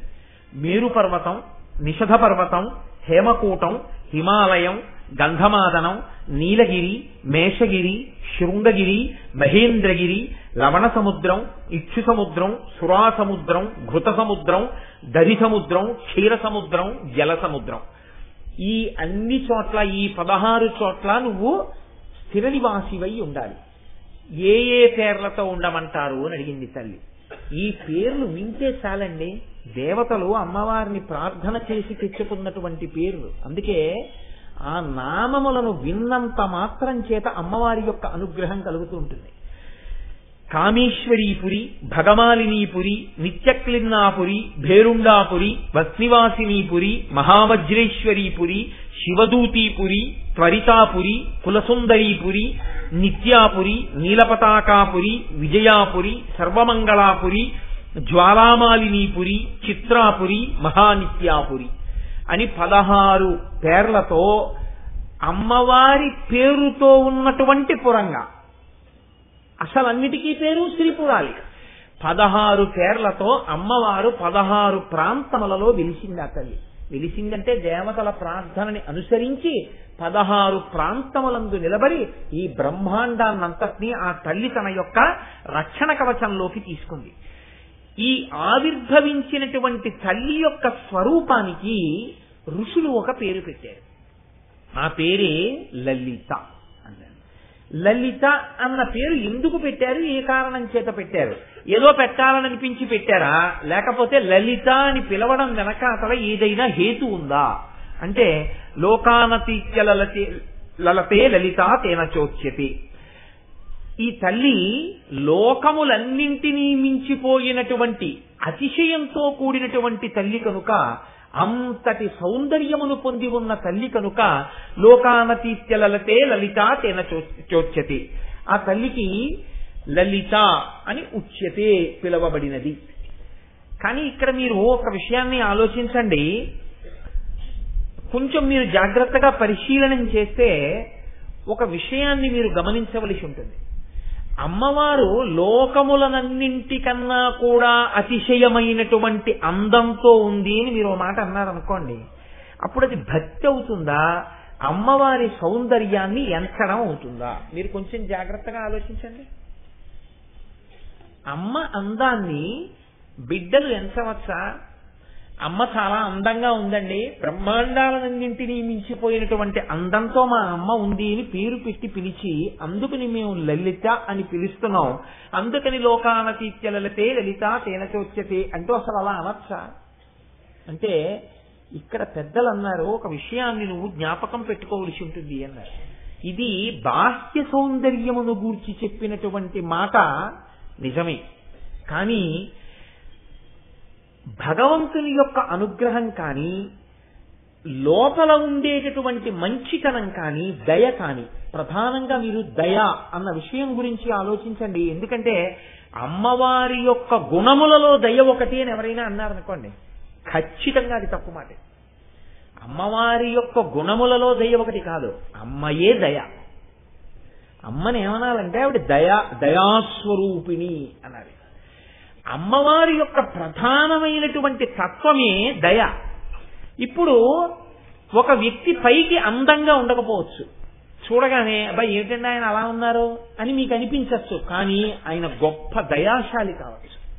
ఒక వ్యక్తి పైకి చాలా అందంగా కనపడచ్చు, కానీ వాడు పరమ మోసగాడు కావచ్చు, నిర్దయుడు కావచ్చు. అందము దయ రెండూ ఒక చోటే ఉండాలి అని మీరు ఎప్పుడైనా ఊహించి నిర్ధారణ చేసి చెప్పగలరా? ఒక ఆయన అందంగా ఉన్నాడు కాబట్టి ఆయన యందు దయ కూడా ఉంటుందండి ఖచ్చితంగా అని మీరు నిర్ధారణ చేయగలరా? చేయలేరు. ఈయన అందంగా లేడు కాబట్టి ఈయన యందు దయ ఉండదండి అని మీరు నిర్ధారణ చేయగలరా? చెయ్యలేరు. అందం ఉంటే దయ ఉండాలని లేదు, దయ ఉంటే అందం ఉండాలని లేదు. అందముండి దయ లేకపోవచ్చు, అందము లేక దయ ఉండవచ్చు. అమ్మవారి యొక్క లలితా శబ్దానికి గొప్పతనం ఏమిటంటే, ఆవిడ యొక్క అందము కేవలము బాహ్యమునందందము కాదు, ఆవిడ అందము ఆవిడ యొక్క దయయే. మీరు ఆ భావనతో చూసినప్పుడే. అమ్మ అన్న మాట పట్ల మనకి అంత ప్రేమ ఎందుకో తెలుసండి. అమ్మలో అందం చూడం, అమ్మ అనేటప్పటికీ మనకేం గుర్తొస్తుంది అంటే అన్ని ప్రమాదముల నుంచి మనని చిన్నతనం నుంచి పైకెత్తినటువంటి అమృత శక్తి, అదే అమ్మ. మనం పుట్టినప్పుడు అసలు లోపల పిండం పెరగడానికి ఒక భద్రమైన స్థానాన్ని ఆవిడ ఏర్పాటు చేసింది. పిండాలన్నీ బయట పెరగాలి అని ఈశ్వరుడు ఏదో శాసనం చేశాడనుకోండి, ఎవడింటి కిటికీలో ఆ పిండం పెరుగుతుంది అని ఈశ్వరుడు సంకల్పం చేశాడనుకోండి. నేను ఇలా అన్నాను కాదు, మీరు ఆలోచించండి. అసలు చాలా మంది మీ లోకంలో ఉండవు, ఎందుకంటే చీమలో పురుగులో పక్షులో ఏవో ఒకటి తినేస్తాయి. కానీ తన కడుపులో పెట్టుకుని అమ్మ తన కడుపుని గర్భాలయం చేసి మనల్ని పెంచింది. అమ్మ తాను మృత్యు సదృశమైనటువంటి బాధను అనుభవించి తాను మనని ప్రసవించింది. అమ్మ తన రక్తాన్ని పాలగా మార్చి మనకి పట్టింది. మనం చెయ్యకూడని రీతిలో అల్లరి చేస్తే అమ్మ దాన్ని క్షమించింది. ఏదైనా ఒప్పుకుంటుంది. మంగళసూత్రం పట్టుకుంటే ఏ స్త్రీ ఒప్పుకోదు. మన ఆటలన్నీ చిన్నతనంలో అమ్మ మంగళసూత్రం పట్టుకుని, అయినా అమ్మ శుతిమెత్తగా మన వేళ్లు విడిపించింది తప్ప మంగళసూత్రం పట్టుకుంటావా అని చేసి తిప్పలేదు. మనం మలమూత్రాలు విసర్జించుకుని మంచంలో పడుకుని ఉంటే మడిబట్టని కూడా చూడకుండా ఆవిడ తన పవిట కొంగుతో వీలైతే మన శరీరాన్ని శుభ్రం చేసింది. మనం నోట్లో కూడా మలాన్ని పెట్టుకుంటే ఆ తల్లి నోరు కడిగి ఆ నోరు వాసన చూసి ఇంకా ఎక్కడైనా ఉండిపోయిందేమో అని మన నోరంతా పవిట కొంగుతో శుభ్రం చేసింది. చెవిలోకి చీమ వెళ్ళి మనం ఏడుస్తుంటే పుల్ల కోసం చూడకుండా వెంటనే పవిట కొంగుని తిరిపెట్టి కళ్ళంబట నీళ్లు పెట్టుకుని నోట్లో పెట్టి ఆ తడితో ఉన్నటువంటి తిరిగి చెవిలో పెట్టి చీమని పైకి తీసిందమ్మ. అమ్మ అవడానికి, అమ్మతనం చూపించడానికి ట్రైనింగ్ క్లాసులు ప్రపంచంలో లేవు. ఎంత నిర్దయతో కూడిన వ్యక్తి అయినా అయి ఉండొచ్చు, అంతకుముందు ఏ దయా తెలిసి ఉండకపోవచ్చు, ఏమీ తెలిసి ఉండకపోవచ్చు.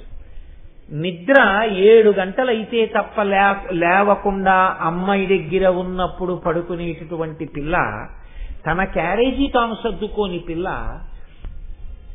రేపు నీకు పిల్లలు పుడితే ఎలాగే అని తల్లి తండ్రి అడిగితే అబ్బా అవన్నీ ఎందుకు లేదు అనే పిల్ల, తనకొక్క పసిపిల్లవాడు పుట్టేటప్పటికీ తాను తనకిష్టమైనా సరే, ఇంతకు ముందు సన్నటి జల్లు వస్తుంటే బయటికి వెళ్ళి తడవడం ఎంత సరదాయో ఆ పిల్లకి. ఇప్పుడు ఆ పిల్లకి ఎవరు చెప్పక్కర్లేదు, ఆ పిల్ల బయటికి వెళ్ళి తడవదు. ఏమే కిటికీలోంచి చూస్తున్నావు బయటికి వెళ్ళలేదే అంటే వీడికి పరిశ్రమ పడుతుందేమో అని భయం అమ్మా. ఇలా నువ్వు బయటికి వెళ్ళకు అని ఎవరైనా ముందు ట్రైనింగ్ ఇచ్చారా? దానికి ఏమైనా కాలేజెస్ ఉన్నాయా? ఉండవు. మహానుభావుడు అదేంటి బసవేశ్వర పురాణంలో అంటాడు, మొగ్గ లోపల పువ్వు యొక్క తావిదాగినట్టు ప్రతి ఆడదానిలో అమ్మవారు మాతృమూర్తిగా దాక్కునుంది. ఆ మాతృమూర్తిగా అమ్మవారు లోపల వికసనాన్ని పొందకపోతే ఈ సృష్టి లేదు. కాబట్టి అమ్మ అన్నం పెట్టింది. పెట్టడంలో రోగం దేని వల్ల వస్తోందో అని పెట్టలేదు. ఏది తింటే రోగం తగ్గుతుందో అది బతిమాలి బామాలి కథలు చెప్పి పెట్టింది. అమ్మ తాను తినవలసిన పదార్థాన్ని పిల్లవాడికి అనారోగ్యం చేస్తుందేమోనని తినడం మానేసింది. మానేసి వాడికి పనికొస్తుంది, వాడికి తను అన్నం తినడానికి ఎన్ని పదార్థములతోనైనా తినడానికి కోట్లు ఉన్న ఒక ఐశ్వర్యవంతుడు తాను తినడమే కాకుండా రోజు ఒక 100 మందికి అన్నదానం చేస్తూ, ఆ అన్నదానం చేసేటప్పుడు వచ్చి 100 మందికి అన్నం పెడుతుంటే అక్కడ నిలబడి అబ్బా ఈశ్వరుడు నాకు ఎంత అనుగ్రహించాడో, ఈ 100 మంది ఆకలి తీర్చగలిగానని, అయ్యా మెల్లగా తినండి మెల్లగా తినండి కంగారు పడకండి కడుపు నిండా తిన్నారా అని అడుగుతున్నాడు అనుకోండి. ఒక ఐశ్వర్యవంతుడు ఈ నిర్భాగ్యులైన 100 మంది దరిద్రులు ఆయన వంక చూసి అంటారు, మహారాజా ఎంత మంచివాడివయ్యా, 100 ఏళ్లు బతకవయ్యా నాయన, నువ్వు తినగలిగినా మాకు పెట్టడమే కాకుండా కడుపు నిండా తినండి బాబు, మెల్లిగా తిన్నారా, తొందరపడకండి, తొందరగా తినకండి, పదార్థాలు బాగున్నాయా, కావాలంటే ఇంకొంచెం వేసుకోండి అని అంత ప్రేమగా అడిగావా తండ్రి, నువ్వు 100 ఏళ్లు బతకవయ్యా, నీ వంశం వర్ధిల్లాలయ్యా అంటారు. తనకి ఉన్న దాంట్లో 100 మందికి అన్నం పెట్టి కుసిరితేనే ఐశ్వర్యవంతుడికి ఇన్ని ఆశీర్వచనాలు ఇచ్చావే, ఇన్ని బ్రహ్మాండములకు చేతిలో పట్టుకున్న గరిటె దించకుండా పెడుతున్న నా తల్లిని ఊహించోసారి. ఉభౌ ధర్మీ కుంభౌ మణిగణక సంభావిత గుణౌ దధానా పాణిభ్యామృతర సమృష్ణాన్న కలితౌ కళాఢ్యా కళ్యాణీ కలిత సదనా శ్రీగిరసి శిరసస్యసౌ భ్రామర్యంబా రసిగితుమదిష్టార్థ విభవం. లలిత అన్న పేరుతో ఉంటే నేను సహస్రం చదవనండి, లలితా సహస్రం నాకొద్దు, అమ్మవారి నామం చెప్పను అంటే అది సంస్కారం అనుకోవాలా, కుసంస్కారం అనుకోవాలా? అంత అన్నం పెట్టేటటువంటి అమ్మ పేరు చెప్పడానికి నీకెందుకు బాధ వస్తున్నట్టు? అటువంటి స్వరూపాన్ని నువ్వు ఊహించగలిగితే ఆవిడే లలితా స్వరూపము. ఇంతమంది అమ్మలను కన్న అమ్మ ఎవరుందో, ఇంత జీవకోటికి అన్నం పెడుతున్న అమ్మ ఎవరుందో, ఆ అమ్మల గన్న అమ్మ, ఆ అన్నపూర్ణమ్మ, నీ అమ్మ, మా అమ్మ, అందరి అమ్మల అమ్మ, అమ్మలలో ఉన్న అమ్మతనం రాశీభూతమైన అమ్మ లలితమ్మ. కాబట్టి అటువంటి తల్లిని లోకానతీత్య లలితే లలితా తేన చోక్యతే, దయ కలిగిన అమ్మ. కాబట్టి ఇది ఆవిడ లాలిత్యం, ఇది ఆవిడ ఎరుపుతనం, ఇది ఆవిడ అనురాగం, ఇది ఆవిడ కాంతి, ఇది ఆవిడ శోభ, ఇది ఆవిడ యొక్క భగం. కాబట్టి చూడండి, ఇటువంటి తల్లి ఈవిడ నామాల్ని చెప్తూ అగస్త్యుల వారికి ఉపదేశం చేస్తున్నాడు హయగ్రీవుడు. హయగ్రీవుడు మహానుభావుడు.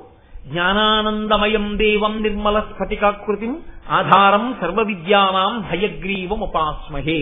ఆ హయగ్రీవావతారం ఎలా వచ్చింది అన్న దాని మీద భాగవతంలో, దేవీ భాగవతంలో, ఇతరమైన చోట్ల అనేకమైనటువంటి విషయములను చెప్పి ఉన్నారు. భాగవతంలో మాత్రం అంటారు దధీచి మహర్షియే ఈ హయగ్రీవావతారంతో బ్రహ్మజ్ఞానాన్ని బోధ చేశాడు అని ఒక కథ. కాబట్టి అటువంటి హయగ్రీవమూర్తి విష్ణువాంశలో ఉన్నటువంటి వారు. అటువంటి హయగ్రీవుడు అగస్త్య మహర్షికి ఈ లలితా సహస్రనామ స్తోత్రాన్ని రహస్యనామములు అంటూ ఉపదేశం చేశారు. రహస్యనామములు అనడానికి కారణం ఒక్కటే. నా ఉపన్యాసాల్లో నేను ఈ బీజాక్షరాలకి సంబంధించినటువంటి అనుసంధానం ఎక్కువగా చెయ్యడానికి విముఖుడను. కారణం ఏమిటి అంటే ఒక్కటే.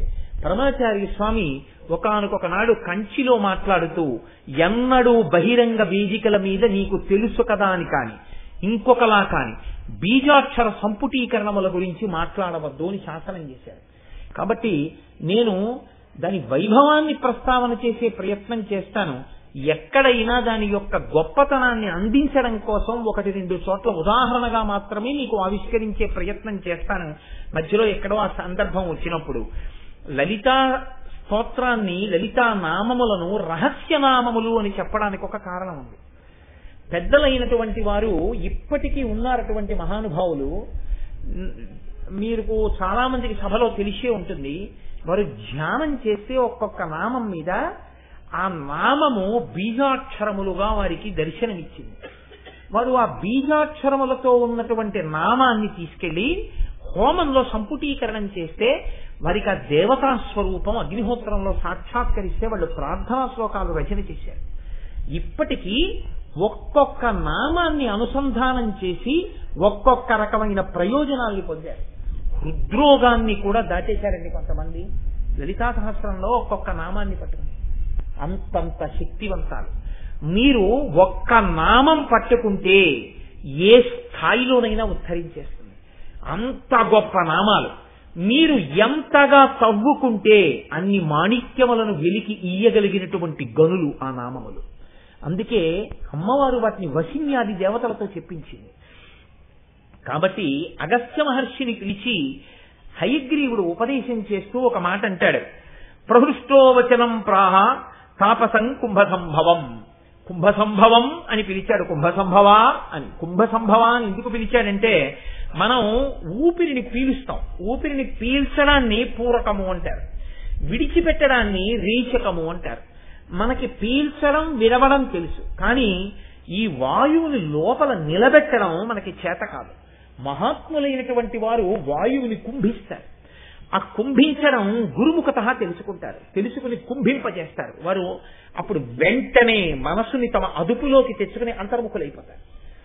అగస్త్య మహర్షికి కరతలామలకమైనటువంటి విద్య, కుంభ సంభవ అంటే వాయువుని కుంభించడమునందు పరమనిష్ణాతుడైనటువంటి వాడా, కాబట్టి అంతర్ముఖుడు కాగలిగినటువంటి వాడా, అమ్మవారి దర్శనం పొందగలిగినటువంటి వాడా, అందుకని నీకు నేను ఉపదేశం చేస్తున్నాను లలితా సహస్రనామ స్తోత్రాన్ని. ఇది రహస్యనామ స్తోత్రం కాబట్టి నీకు ఇటువంటి నామములను చెప్తున్నాను. ఇత పూర్వం అనేకమైనటువంటి నామములు లోకంలో ఉన్నాయి.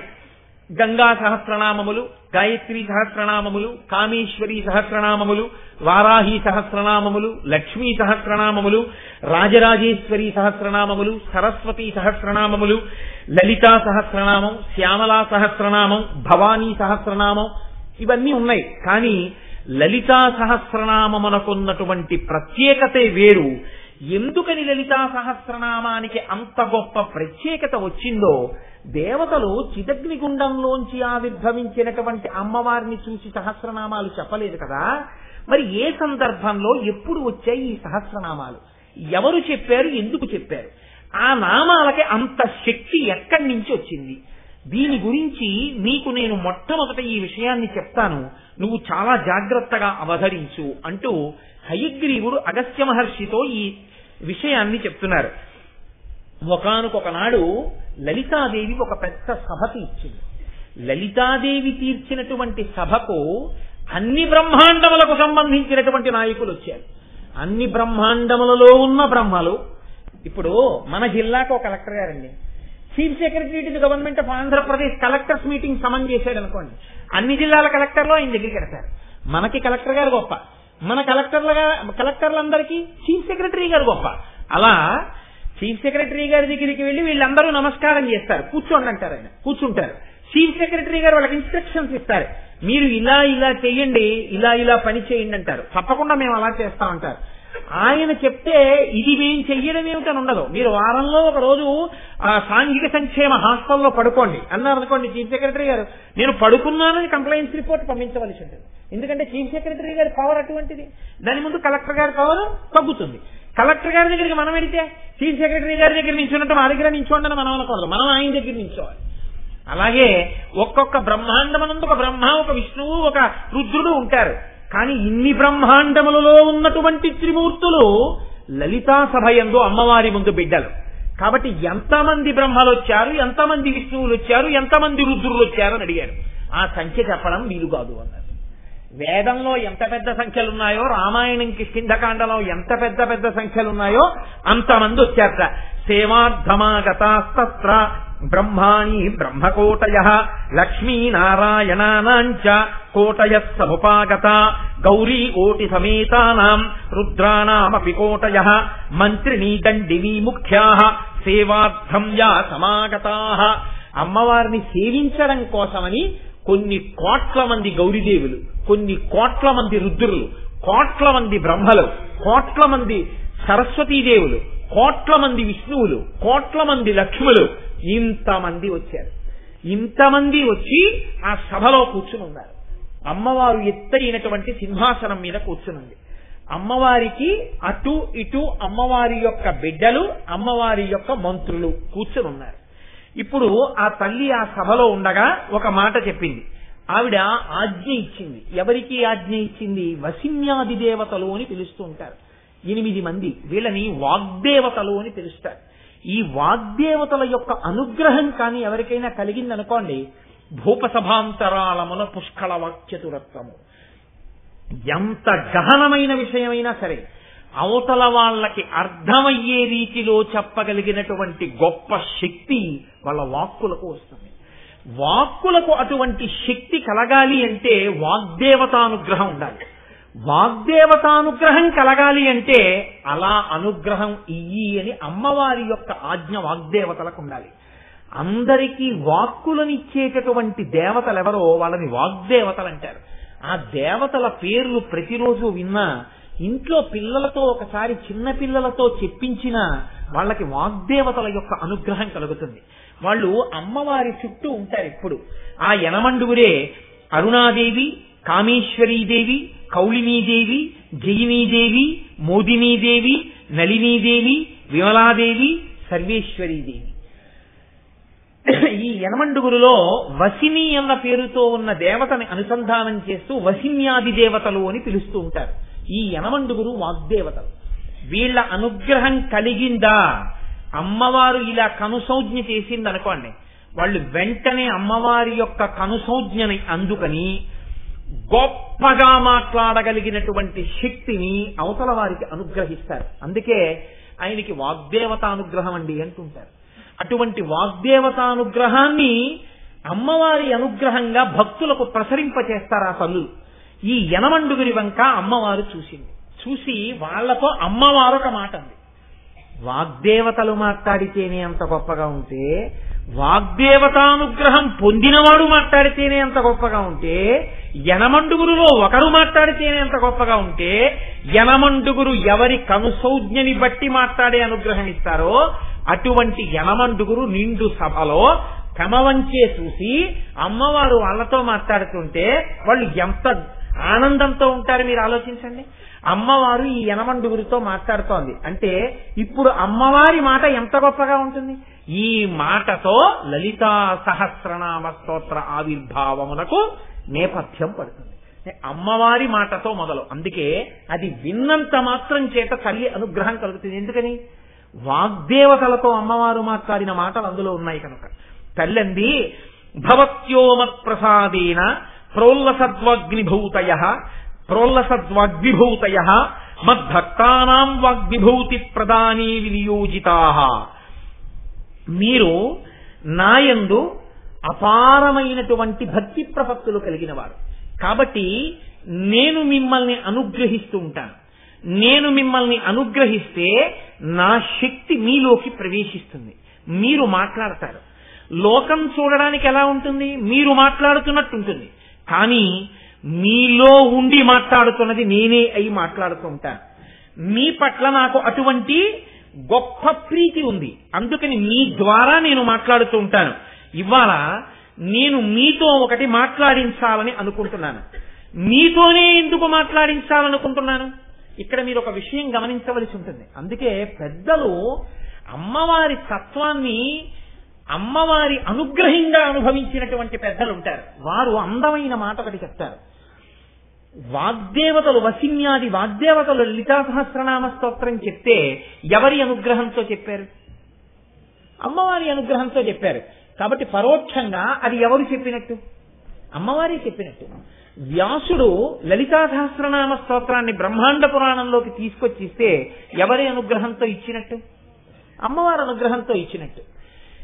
ఇవాళ మీరు నేను అందరం కలిసి ఒక స్తోత్రం చదివితే ఎవరి అనుగ్రహం ప్రసరించిందని గుర్తు? అమ్మవారి అనుగ్రహం ప్రసరించిందని గుర్తు. లేకపోతే కూర్చోని చదవలేదని. అలాగే శంకరాచార్యులు వారు సౌందర్యలహరి రచన చేస్తే ఎవరి అనుగ్రహం ప్రసరించిందని గుర్తు? అమ్మవారిదే. కాబట్టే శంకరాచార్యులు వారు సౌందర్యలహరంతా చేసి చిట్ట చివరో మాట చెప్పారు.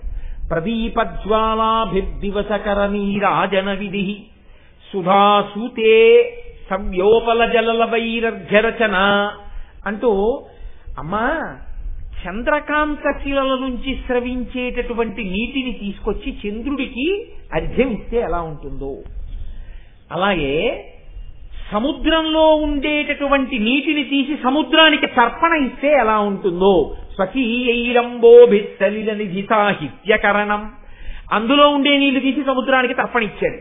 సూర్య భగవానుడికి ఎదురుగుండా ఓ దీపం పెట్టి సూర్యుడికి నీరాజనం ఇచ్చాడు. ఈ మూడు ఎలా ఉంటాయో అలాగే తల్లి నీవు ఇచ్చిన వాక్కులు నాలోకొస్తే నేను చెప్పినటువంటి వాక్కులు నీ గురించి నేను చెప్పానన్నా అలాగే ఉంటుంది.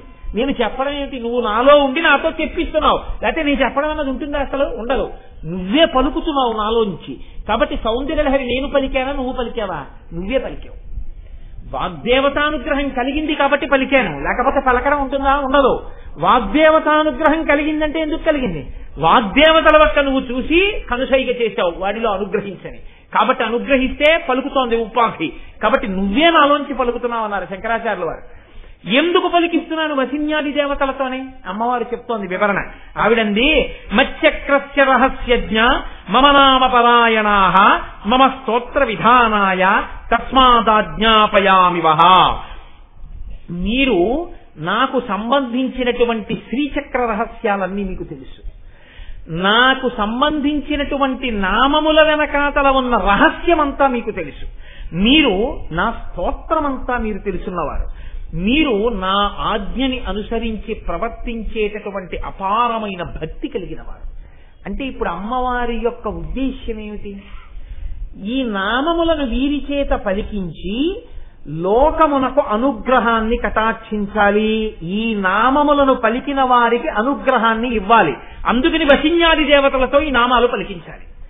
శ్రీచక్ర రహస్యాలు తెలియాలి అంటే ఈ నామముల ద్వారా తెలియాలి. తెలుసున్న వశిన్యాది దేవతలతో చెప్పించాలి. చెప్పిస్తే ఈ నామాలలో శ్రీచక్ర రహస్యాలు తెలుస్తాయి. తెలిస్తే శ్రీచక్రార్చన చెయ్యగలుగుతారు. ఈ నామముల చేత అమ్మవారి స్తోత్ర రహస్యాలు తెలియాలి. అందుకని వశిన్యాది దేవతలతో ఈ స్తోత్రం చెప్పించాలి. శ్రీచక్ర రహస్యం తెలియకపోయినా, స్తోత్ర రహస్యం తెలియకపోయినా, బీజాక్షర రహస్యం తెలియకపోయినా పర్వాలేదు, కనీసం నామం చెప్పడం రావాలి. ఈ నామం చెప్పడం కూడా చేత కాని వాళ్ళుంటే నేనే వీళ్లతో చెప్పించి వాళ్ళకి అందించి వాళ్ళ చేత అదే నామాన్ని తిరిగి చెప్పించి మీరు చెప్పారన్న పుణ్యాన్ని వాళ్ళ ఖాతాలో వేసి వాళ్ళని అనుగ్రహించాలి. ఈ అనుగ్రహం కోసం ఇవాళ నేను మీతో చెప్పిస్తున్నాను. ఇది పరోక్షమైనటువంటి రహస్యం. కాబట్టి ఓ వశిన్యాది దేవతలారా, మీరిప్పుడు ఒక స్తోత్రాన్ని చెప్పండి. ఈ స్తోత్రం ఎటువంటిదై ఉండాలో తెలుసా? కురుధ్వమంకితం స్తోత్రం మమనామ సహస్రకై ఏన భక్తై స్తుతాయామి సద్య ప్రీతి పరాభవేత్. ఎవరైతే ఈ స్తోత్రాన్ని చేస్తున్నారో ఈ స్తోత్రం చిట్ట చివర నాకు అంకితమీయబడినటువంటి స్తోత్రంగా ఉండాలి. ఈ స్తోత్రం ఎవరు చేస్తున్నారో వాళ్ళకి వెంటనే నా యందు అపారమైన భక్తినిస్తాను. నేను వారి యందు ప్రీతి పొందుతాను. ప్రీతి పొంది వారికి కావలసినటువంటి సమస్తమైనటువంటి కోరికలను తీరుస్తాను. ఇప్పుడు అటువంటి ఓషధి ఒకటి తయారు కావాలి. మీ నోటి వెంట అటువంటి స్తోత్రం ఒకటి రావాలి. కాబట్టి చిట్ట చివర నామస్తోత్రమునకు చివర అంకితాన్ని ప్రకటించండి. అంటే నా నామంతో ఆ స్తోత్రం వెళ్ళాలని నేను ఆజ్ఞాపిస్తున్నాను. కాబట్టి అంకితం నామభిర్దివ్యై మమ ప్రీతి విధాయకై తత్పఠద్వం సదాయూయం స్తోత్రం ప్రీతి వృద్ధయే. ఈ స్తోత్రాన్ని చెయ్యడం వల్ల నా అనుగ్రహంతో వాళ్ళ కోరికలన్నీ తీరుతాయి. ఇప్పుడు అమ్మవారు తన పేరుతో ఈ స్తోత్రం రావాలని చెప్పింది. మీరు ఒకటి ఆలోచించండి, ఇందులో అమ్మవారి యొక్క విశిష్టమైన నామంతో చెప్పబడింది ఈ స్తోత్రం. నేను ఈ మాట ఎందుకు అంటున్నాను అంటే, అమ్మవారి నామం ఏదున్నా దాంట్లో పక్కన శివుని యొక్క స్పర్శ ఉంటుంది. శివ శివ, హంస హంసి, రుద్ర రుద్రాణి, శంభు శాంభవి అలా ఉంటాయి. ఇప్పుడు ఈ స్తోత్రంలో ఆ పేరుతో పిలవడానికి పక్కనే శివస్పర్శ కల్పించడం కష్టం. అది అమ్మవారికి చెందినవేగా కనపడాలి. అందుకే ఏవం లలితానామ్యాం, లలిత అన్న పేరుతోనే పిలిచారు. అంకితం చిట్ట చివర చేశారు. ఇవి లలితానామములు. అమ్మ ఎంత గొప్పదైనా పేరుతో మొదలెట్టకూడదు. అమ్మ ఎంతో గొప్పదైపోయిందని అమ్మ ఆ పిల్లవాడు పుట్టినప్పుడు అమ్మ మామూలుగా ఒక గృహిణి పిల్లవాడికి 5వ క్లాసో 6వ క్లాసులోనో పాఠాలు చెప్తున్నప్పుడు వాడితో హోంవర్క్ చేయిస్తూ ఏమండి ఉత్తినే కూర్చోవడం ఎందుకు, నేను డిగ్రీ కడతానంది అమ్మ. డిగ్రీ కట్టింది. భర్త ప్రోత్సహించాడు. ఆ తరువాత పిల్లవాడు మెల్లిగా ఇంటర్మీడియట్ కి వచ్చాడు. అమ్మ చెప్పేది లేదు, కానీ వాడు నిద్రపోకుండా టీ ఫ్లాస్క్ ఎత్తు కూర్చుంటుంది. ఉత్తినే కూర్చోవడం ఎందుకండి, నేను పీజీ కడతానంది, ఎంఏ కట్టింది. పిల్లవాడు పాస్ అయ్యాడు, అమ్మ పాస్ అయింది. పిల్లవాడు ఇంటర్మీడియట్ పాస్ అయ్యాడు, అమ్మ ఎంఏ పాస్ అయింది. పిల్లవాడు డిగ్రీ ఫస్ట్ ఇయర్ చదువుతున్నాడు, ఎంసెట్ కి ప్రిపేర్ అవుతున్నాడు, ఐఐటికి ప్రిపేర్ అవుతున్నాడు. వీడితో సమానంగా నేను ఉత్తినే కూర్చోవడం ఎందుకంటే సివిల్స్ కి ప్రిపేర్ అవుతానంది. అమ్మ గ్రూప్ 1 కి సెలెక్ట్ అయింది, సివిల్స్ కి ప్రిపేర్ అయ్యి. అమ్మకి డైరెక్ట్ గా ఆర్డీఓ ఇచ్చారు. పిల్లవాడు ఇంజనీరింగ్ లో జాయిన్ అయ్యాడు. వీడు ఒక 5 సంవత్సరాల్లో ఇంజనీర్ అయ్యాడు. ఈలోగా అమ్మకి ఐఏఎస్ కన్ఫర్ చేశారు. ఈ పిల్లవాడు 5 ఏళ్లు చేసి ఒక మిడిల్ లైన్ మేనేజర్ అయ్యాడు. ఈలోగా అమ్మ సీనియర్ ఐఏఎస్ ఆఫీసర్ అయింది. అమ్మ సీనియర్ ఆఫీసర్ అయిపోయి ఇప్పుడు secretary to government of Andhra Pradesh అయింది, ఏదో ఒక డిపార్ట్మెంట్ కి. వీడు వెళ్లి అమ్మ ఛాంబర్ లోకి వెళ్లి అమ్మ గదిలోకి వెళ్లి అందరూ అధికారులు ఎలా లేచి నిలబడతారో అలా వీడు కూడా అమ్మ దగ్గర నిలబడి అదేంటి, ఓ అగ్రికల్చరల్ సెక్రటరీ గారు మీతో మాట్లాడడానికి వచ్చారు మేడం గారు అన్నారు అనుకోండి. అమ్మ అంటుంది, వెంటనే కళ్ళజోడు తీసి పక్కన పెట్టి, ఏమిట్రా పిచ్చి మాటలు, మేడం ఏమిటి, అంటే అగ్రికల్చరల్ సెక్రటరీ ఏంటి, అలా నువ్వు ఎప్పుడు అనకు, అలా అనకూడదు, తప్పు. నేను ఎప్పుడు నీకు అమ్మని, అమ్మ అని పిలు. అమ్మని పట్టుకుని అమ్మ ఎంత గొప్పదైనా మేడం అని కొడుకు అన్నాడు అనుకోండి, అమ్మ చిన్నబుచ్చుకుంటుంది. అందుకే ఆవిడ లలితాదేవియే కావచ్చు. ఆ మాట అనడానికి వశిన్యాది దేవతలు సాహసించలేదు. ముందు శ్రీమాత అమ్మే, బిడ్డలకి అమ్మతనమే. నేను శ్రీమాత అంటూ మొదలెట్టారు, కానీ స్వరూపమే వరిది. ఏవం లలితాదేవ్యాం నాం సహస్రకంజగు. అందుకని నా పేరుతో అంకితం అంది కాబట్టి లలితాదేవి యొక్క నామములు అని చిట్ట చివర పూర్తి చేశారు. ఇక్కడ మీరు ఒక విషయాన్ని గమనించండి. తల్లి ఏమంటోంది?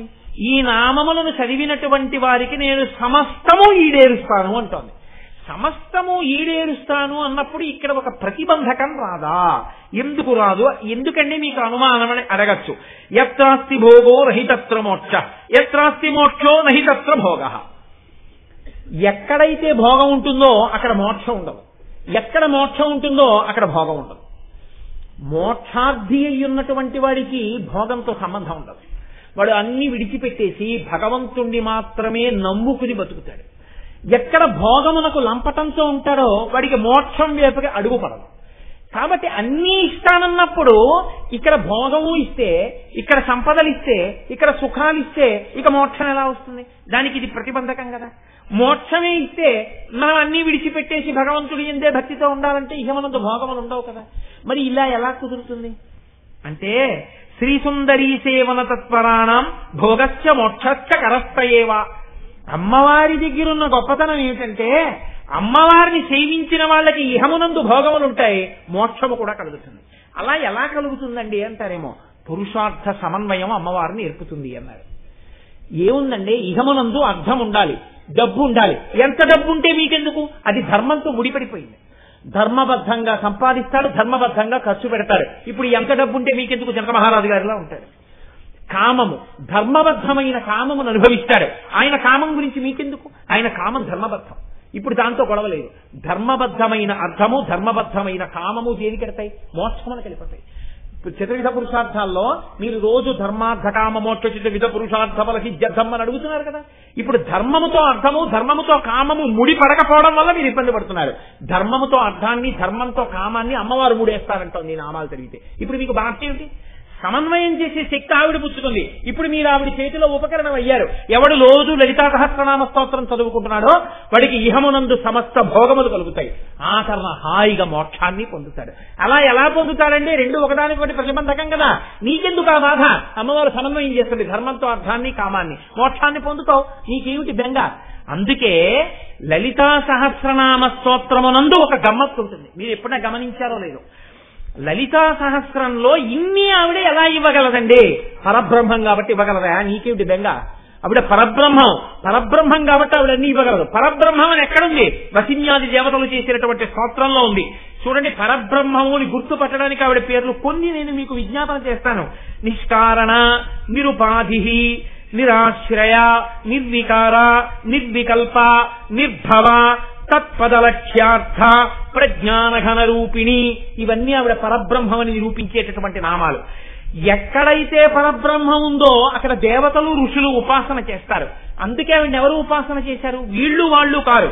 రాజరాజార్చిత, హరి బ్రహ్మేంద్ర సేవిత, శారదారాధ్య, గంధర్వ సేవిత, లోపాముద్రార్చిత, ద్విజ బృంద నిషేవిత, బుధార్చిత, ధీర సమర్చిత.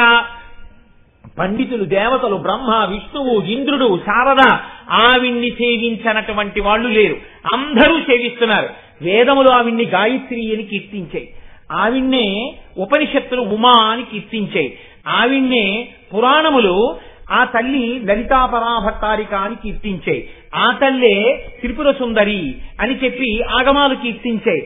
ఆ తల్లే పెద్దింటమ్మ, పేరంటాలమ్మ, మరిడమ్మ, మహాలక్ష్మమ్మ, పేరంటాలమ్మ అని పేర్లు పెట్టి ఏమీ తెలియనటువంటి జానపదులు కీర్తించారు. ఎవరు ఎలా కీర్తించినా అమ్మని కీర్తించకుండా లోకం ఉందా? ఆ తల్లిని కీర్తిస్తూనే ఉన్నారు. కనుకనే అందరూ ఆవిడ్ని కీర్తించిన వాళ్లే. ఆవిడ్ని కీర్తిస్తే కేవలము ఇహమనందు సుఖమేనా? కొన్ని కోట్ల జన్మల నుంచి వచ్చినటువంటి పాపములు ఏమైనా ఉంటే అవి పోయి ఉత్తర జన్మలు మంచివి కలిగే అవకాశం ఉందా? ఉత్తర జన్మల్ని కూడా ఆవిడ దిద్దుబాటు చేయగలదు. గత జన్మలలో వచ్చినటువంటి పాప రాశినంతటిని ధ్వంసం చెయ్యగలదు. ఎక్కడుంది? మృత్యుమధని, విఘ్ననాశిని, కలికల్మషనాశిని, పాపనాశిని, భవనాశిని, భేదనాశిని, జ్ఞానద. ఇవన్నీ అమ్మవారు ఎన్ని జన్మల నుంచో వచ్చినటువంటి పాపములను కడగగలదు అని నిరూపించగలిగినటువంటి నామాలు. ఆ తల్లి అయితే ఇహమునందు మాకేమీ సుఖాలు ఉండవా అండి? లలితా సహస్రనామం చేస్తే ఇక్కడేం భోగాలు ఉండవా? ఉంటాయి. ఎలా ఉంటాయి? సుఖప్రద, సద్గతిప్రద, సౌభాగ్యదాయిని, అనుగ్రహద, వరద, రాజ్యదాయిని, ప్రాణద, సర్వార్థదాత్రి. ఇంకింతకన్నా మీకు రుచి ఏమిటి? ఇంత గొప్ప నామాలు. ఇప్పుడు ఆ అమ్మతనంలో, ఆ పరబ్రహ్మంలో స్త్రీయా పురుషుడా నపుంసకుడా? స్త్రీ అని మీరు అనుకుంటే శ్రీమాత, ఆవిడ పురుషుడు అనుకుంటే గుణనిధి, ఆవిడ నపుంసక నామం అనుకుంటే పరంజ్యోతి. అందుకే స్త్రీనామాలు, పురుషనామాలు, నపుంసక నామాలు కూడా అందులో ఉంటాయి. పరబ్రహ్మం స్త్రీయా పురుషుడా నపుంసకుడా? స్త్రీ పురుష నపుంసక మూర్తియును కాక, తిర్య కమర నరాది మూర్తియును కాక, కర్మ గుణభేద సరసత్ ప్రకాశి కాక, వెనుక నన్నియుతానగు విభుతలంతు. ఇది లలితా సహస్రనామ స్తోత్ర వైభవం. అందుకే లలితా సహస్రనామ స్తోత్రంలోంచి మీరు ఎంత కష్టపడైనా సరే ఒక్క అక్షరం పనికి మాలిన అక్షరం ఉంది అని నిరూపిద్దామంటే కుదరదు.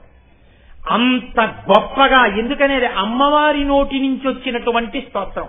మీకు నీళ్లు ఎక్కడైనా దొరకచ్చు, ఈశ్వర పాదోదకం దొరకమంటే దొరుకుతుందా? దొరకదు. మామూలు నీళ్లు తాగేటప్పుడు మీరు చెప్పులతో ఉన్నా గడగడ తాగేస్తారు. మీరు గబగబా దాహం ఆర్తితో ఉంటే నీళ్లు దొరికితే రెండు చేతులతో గబగబా నీళ్లు పట్టుకుని చేతుల అంచు దగ్గర పెదవులు పెట్టి గుటకలు వేస్తూ తాగేస్తారు. అదే ఈశ్వర పాదోదకం ఇస్తున్నానన్నారు అనుకోండి, దాహం కోసం తాగరు. మీ ఉత్తరీయం తీసి చేతి కింద పెట్టి జాగ్రత్తగా చేతిని చాపి కింద నీటి చుక్క పడకుండా ముమ్మార్లు లోపలికి పుచ్చుకుంటారు. ఎందుకు పుచ్చుకుంటారు?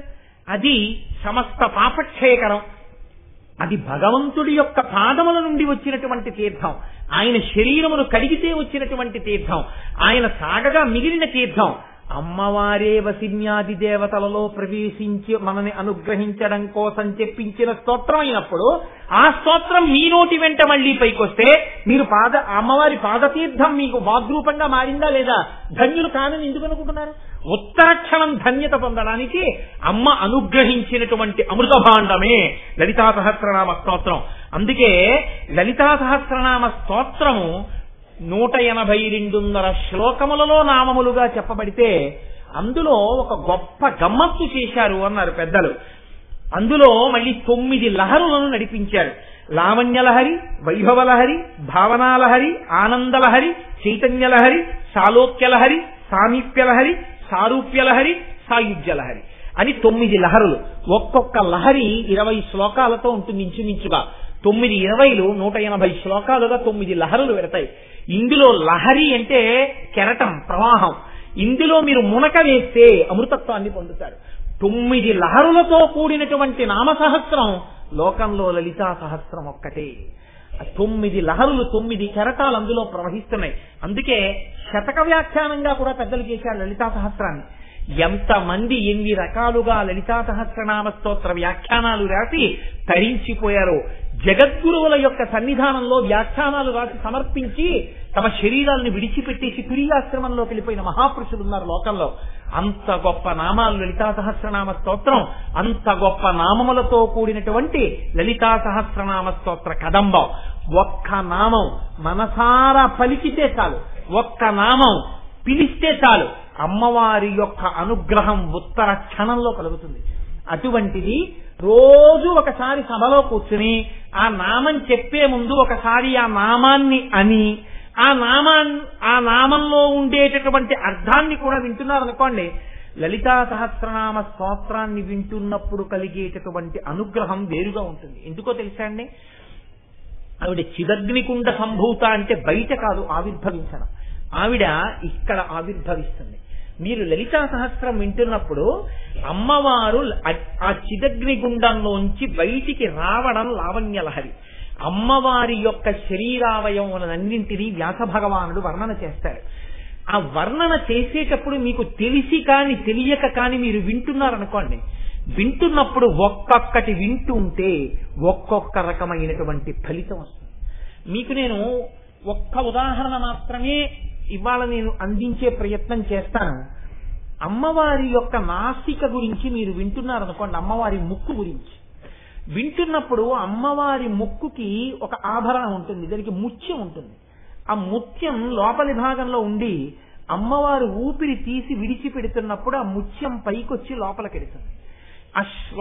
ఆ నామానికి వ్యాఖ్యానం వింటుండగా ఎవరికైనా హఠాత్తుగా ఒక్కసారి మనస్సులో అమ్మవారి ముక్కులోంచి బయటికొచ్చి లోపలికి వెడుతున్న ముత్యం దర్శనం అయిందనుకోండి, ఆ వంశంలో మళ్ళీ ఇంకొక శంకర భగవత్పాదులు జన్మిస్తారు.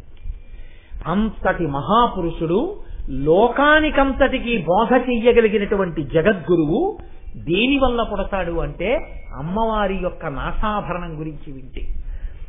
తెలిసో తెలియకో అమ్మవారి చివితాటంకముల గురించి వింటున్నారనుకోండి, అమ్మవారి మంగళసూత్రం గురించి వింటున్నారనుకోండి, అలా విన్న కారణం చేత భర్తకి ప్రమాదం ముంచుకొచ్చేస్తోంది అనుకోండి, విన్న కారణం చేత భర్త యొక్క ప్రమాదం తొలగిపోయి పసుపు కుంకాలు నిలబడిపోతాయి. కుటుంబంలో ప్రమాదాలు రాకుండా రక్షింపబడతాయి. పైకి కనపడకుండా, ఫలం చెప్పకుండా ఒకే నామం అనేక రకములైనటువంటి ఫలితాలు ఇచ్చేస్తుంటుంది. మీరు బీజాక్షరాలు పలకాలనుకోండి, దానికి కొంత శౌచం, ఉచ్చారణ తెలియాలి. బీజాక్షరాలు పలకకుండా నామం పలుకుతున్నారనుకోండి, మీకు నేను ఎదరెదర అటువంటి రహస్యాలను 1-2 నామాలకు అందించే ప్రయత్నం చేస్తాను. నామములోనే రహస్యంగా బీజాక్షరాలు ఉంటాయి. మీరు తెలిసో తెలియకో నామం చెప్తున్నారనుకోండి, మీకు తెలియకుండానే ఆ బీజాక్షరాలు పలికేస్తారు. ఇప్పుడు ప్రమాదం లేని రీతిలో మీరు పలికినటువంటి ఆ బీజాక్షర సంపుటీకరణము చేత మీకు ఉత్తర క్షణంలో అమ్మవారి అనుగ్రహం ఆ విషయంలో ప్రసరణ జరుగుతుంది. ఇది ఇంత భద్రంగా అందించినటువంటి రహస్య స్తోత్రం, అంత గొప్ప స్తోత్రం లలితా సహస్రం ఒక్కటి. అందుకే పెద్దలు లలితా సహస్రనామ స్తోత్రం చదవని వాళ్ళు, లలిత నామములు చెప్పని వాళ్ళు లోకంలో ఉండరు. అంత గొప్ప నామములతో కూడుకున్నటువంటి స్తోత్రం అది. మీరు నమ్మండి నమ్మకపోండి, నేను ఒక యథార్థమైనటువంటి విషయాన్ని మీకు విజ్ఞాపన చేస్తున్నాను. ఇప్పటికీ నాకు పేర్లు చెప్పడం ఇష్టం లేదు సభలో, ఎందుచేత అంటే దానివల్ల లేనిపోని ఇబ్బందులు కలిగే అవకాశం ఉంటుంది. ఇప్పటికీ ఉన్నారు మహాపురుషులు. మనకి అదృష్టం ఉంటే, మనకి అవకాశం ఉంటే అటువంటి దర్శనం చేసినటువంటి ఒక మహాపురుషుణ్ణి లలితా సహస్రనామ స్తోత్ర వ్యాఖ్యానం అయ్యే లోపల ఈ వేదిక మీదకి తీసుకొచ్చి కూర్చోపెట్టి ఆనాడు వారు చేసిన పరిశ్రమ గురించి మీ అందరికీ ఆయన నోటితోటే వివరణ చేయించే ప్రయత్నం చేయించారు. వారు ధ్యానం చేస్తే కొన్ని గంటలు నామంలో ఉన్నటువంటి బీజాక్షరాలు ద్యోతకమైతే, అమ్మవారికి హోమం చేస్తే ఆ నామంలో ఆ బీజాక్షరాలతో అమ్మవారు ఎంత రహస్యంగా దాక్కునుందో ఆవిడ ఆ హోమంలో ఒక్కసారి సాక్షాత్కరించి దర్శనమిస్తే ధ్యానశ్లోక రచన చేశారు. ఎంతమంది పెద్దలు అమ్మవారి యొక్క చరణ మంజీరముల ధ్వని ఒక్కటి వినపడి మోక్షస్థితులను పొందారు.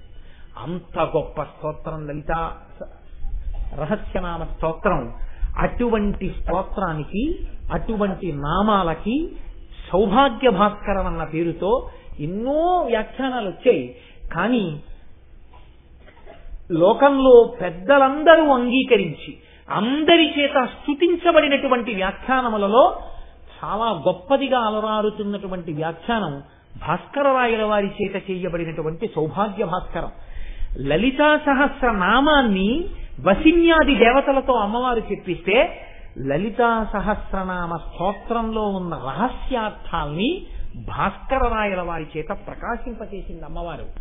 అసలు ఆ భాస్కరరాయల వారే అమ్మవారు. ఎందుచేతనంటే ఆయన్ని చూడాలనుకున్న వాళ్ళకి కుంకుమానంద స్వామి వారు ఒకసారి కళ్ళు తుడిచి కూర్చోబెట్టారు గంగానది ఒడ్డున. కూర్చోబెడితే భాస్కరరాయల వారు ఎలా కనపడ్డారో తెలుసా అండి? ఆయన మామూలుగా చూస్తే ఒకలా కనపడ్డారు. పెద్దలు కళ్ళు తుడిచి కూర్చోబెడితే ఎలా దర్శనమిచ్చారంటే ఆయన కుడి భుజం మీద లలితాదేవి, ఎడం భుజం మీద శ్యామలాదేవి కూర్చుని దర్శనమిచ్చారు. ఆయన అమ్మవారి అనుగ్రహంతో జన్మించి అమ్మవారి అనుగ్రహంతో వ్యాఖ్యానం చేశారు. ఆయన ఆ భాస్కరరాయల వారు చేసినటువంటి సౌభాగ్య భాస్కరాన్ని నేను ఆధారం చేసుకుని ఆ తల్లి అనుగ్రహించి నా చేత చెప్పించి 4 మాటలు ఆ వ్యాఖ్యానానికి పలికించి నా జన్మ సార్థకత చేసుకోవాలని మనందరం కలిసి కాకినాడ పట్టణంలో సార్థకత పొందాలని ఇక్కడ శారదా నవరాత్రులు జరిగాయి, రామాయణం జరిగింది, భాగవతం జరిగింది.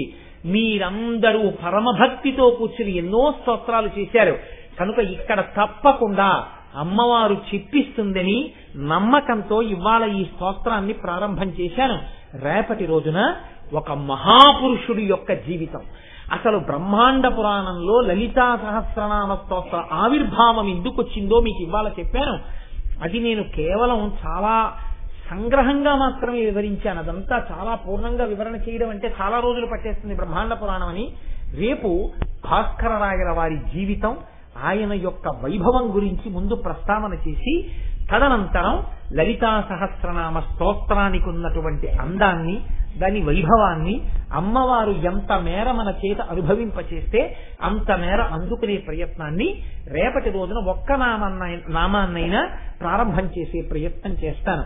ఈనాటి రాత్రి పౌర్ణమి కలిగినటువంటి రాత్రి, అమ్మవారి యొక్క అనుగ్రహం పరిపూర్ణంగా ప్రకాశించేటటువంటి రాత్రి, అందున పుష్యమాసంలో వచ్చినటువంటి పౌర్ణమి నాటి రాత్రి.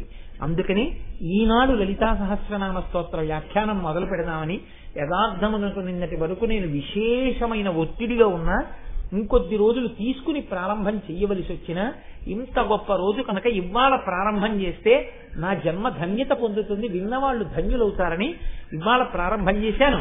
ఇవాళ సాయంకాలం, ప్రతిరోజు సాయంకాలం 6:30 అమ్మ పొంగిపోయేటట్టుగా అందరం కలిసి చక్కగా మీకు ఇచ్చిన స్తోత్రాలు ప్రతిరోజు తెచ్చుకోండి. ప్రతిరోజు ఆ లలిత ఆ అమ్మవారికి ఆవిర్భావము కొరకు దేవతలు శంభుదేవుణ్ణి చేసిన ప్రార్థన, తర్వాత ఆవిర్భవించమని లలితాదేవిని చేసిన ప్రార్థన, ఆవిర్భవించిన లలితాదేవి పట్ల చేసిన ప్రార్థన, ఈ మూడింటినీ అనుసంధానం చేస్తూ మనందరం చక్కగా పరమ పవిత్రంగా ఉత్తరాయణం ప్రవేశించగానే చెప్పుకుంటున్న ప్రవచనం కనుక ఎన్నాళ్లు నడిపిస్తుంది అమ్మవారి అనుగ్రహం. ఇక డసిపోయాం, చాలా రోజులు విన్నామండి, ఇంకా మమ్మల్ని ఇలా వేధిస్తారా అన్న రోజున శివశక్తి రూపిణి లలితాంబిక అని పూర్తి చేసేస్తాను. కాబట్టి 42 రోజులో, 40 రోజులో, 30 రోజులో, 20 రోజులో, 50 రోజులో ఆ తల్లి అనుగ్రహం.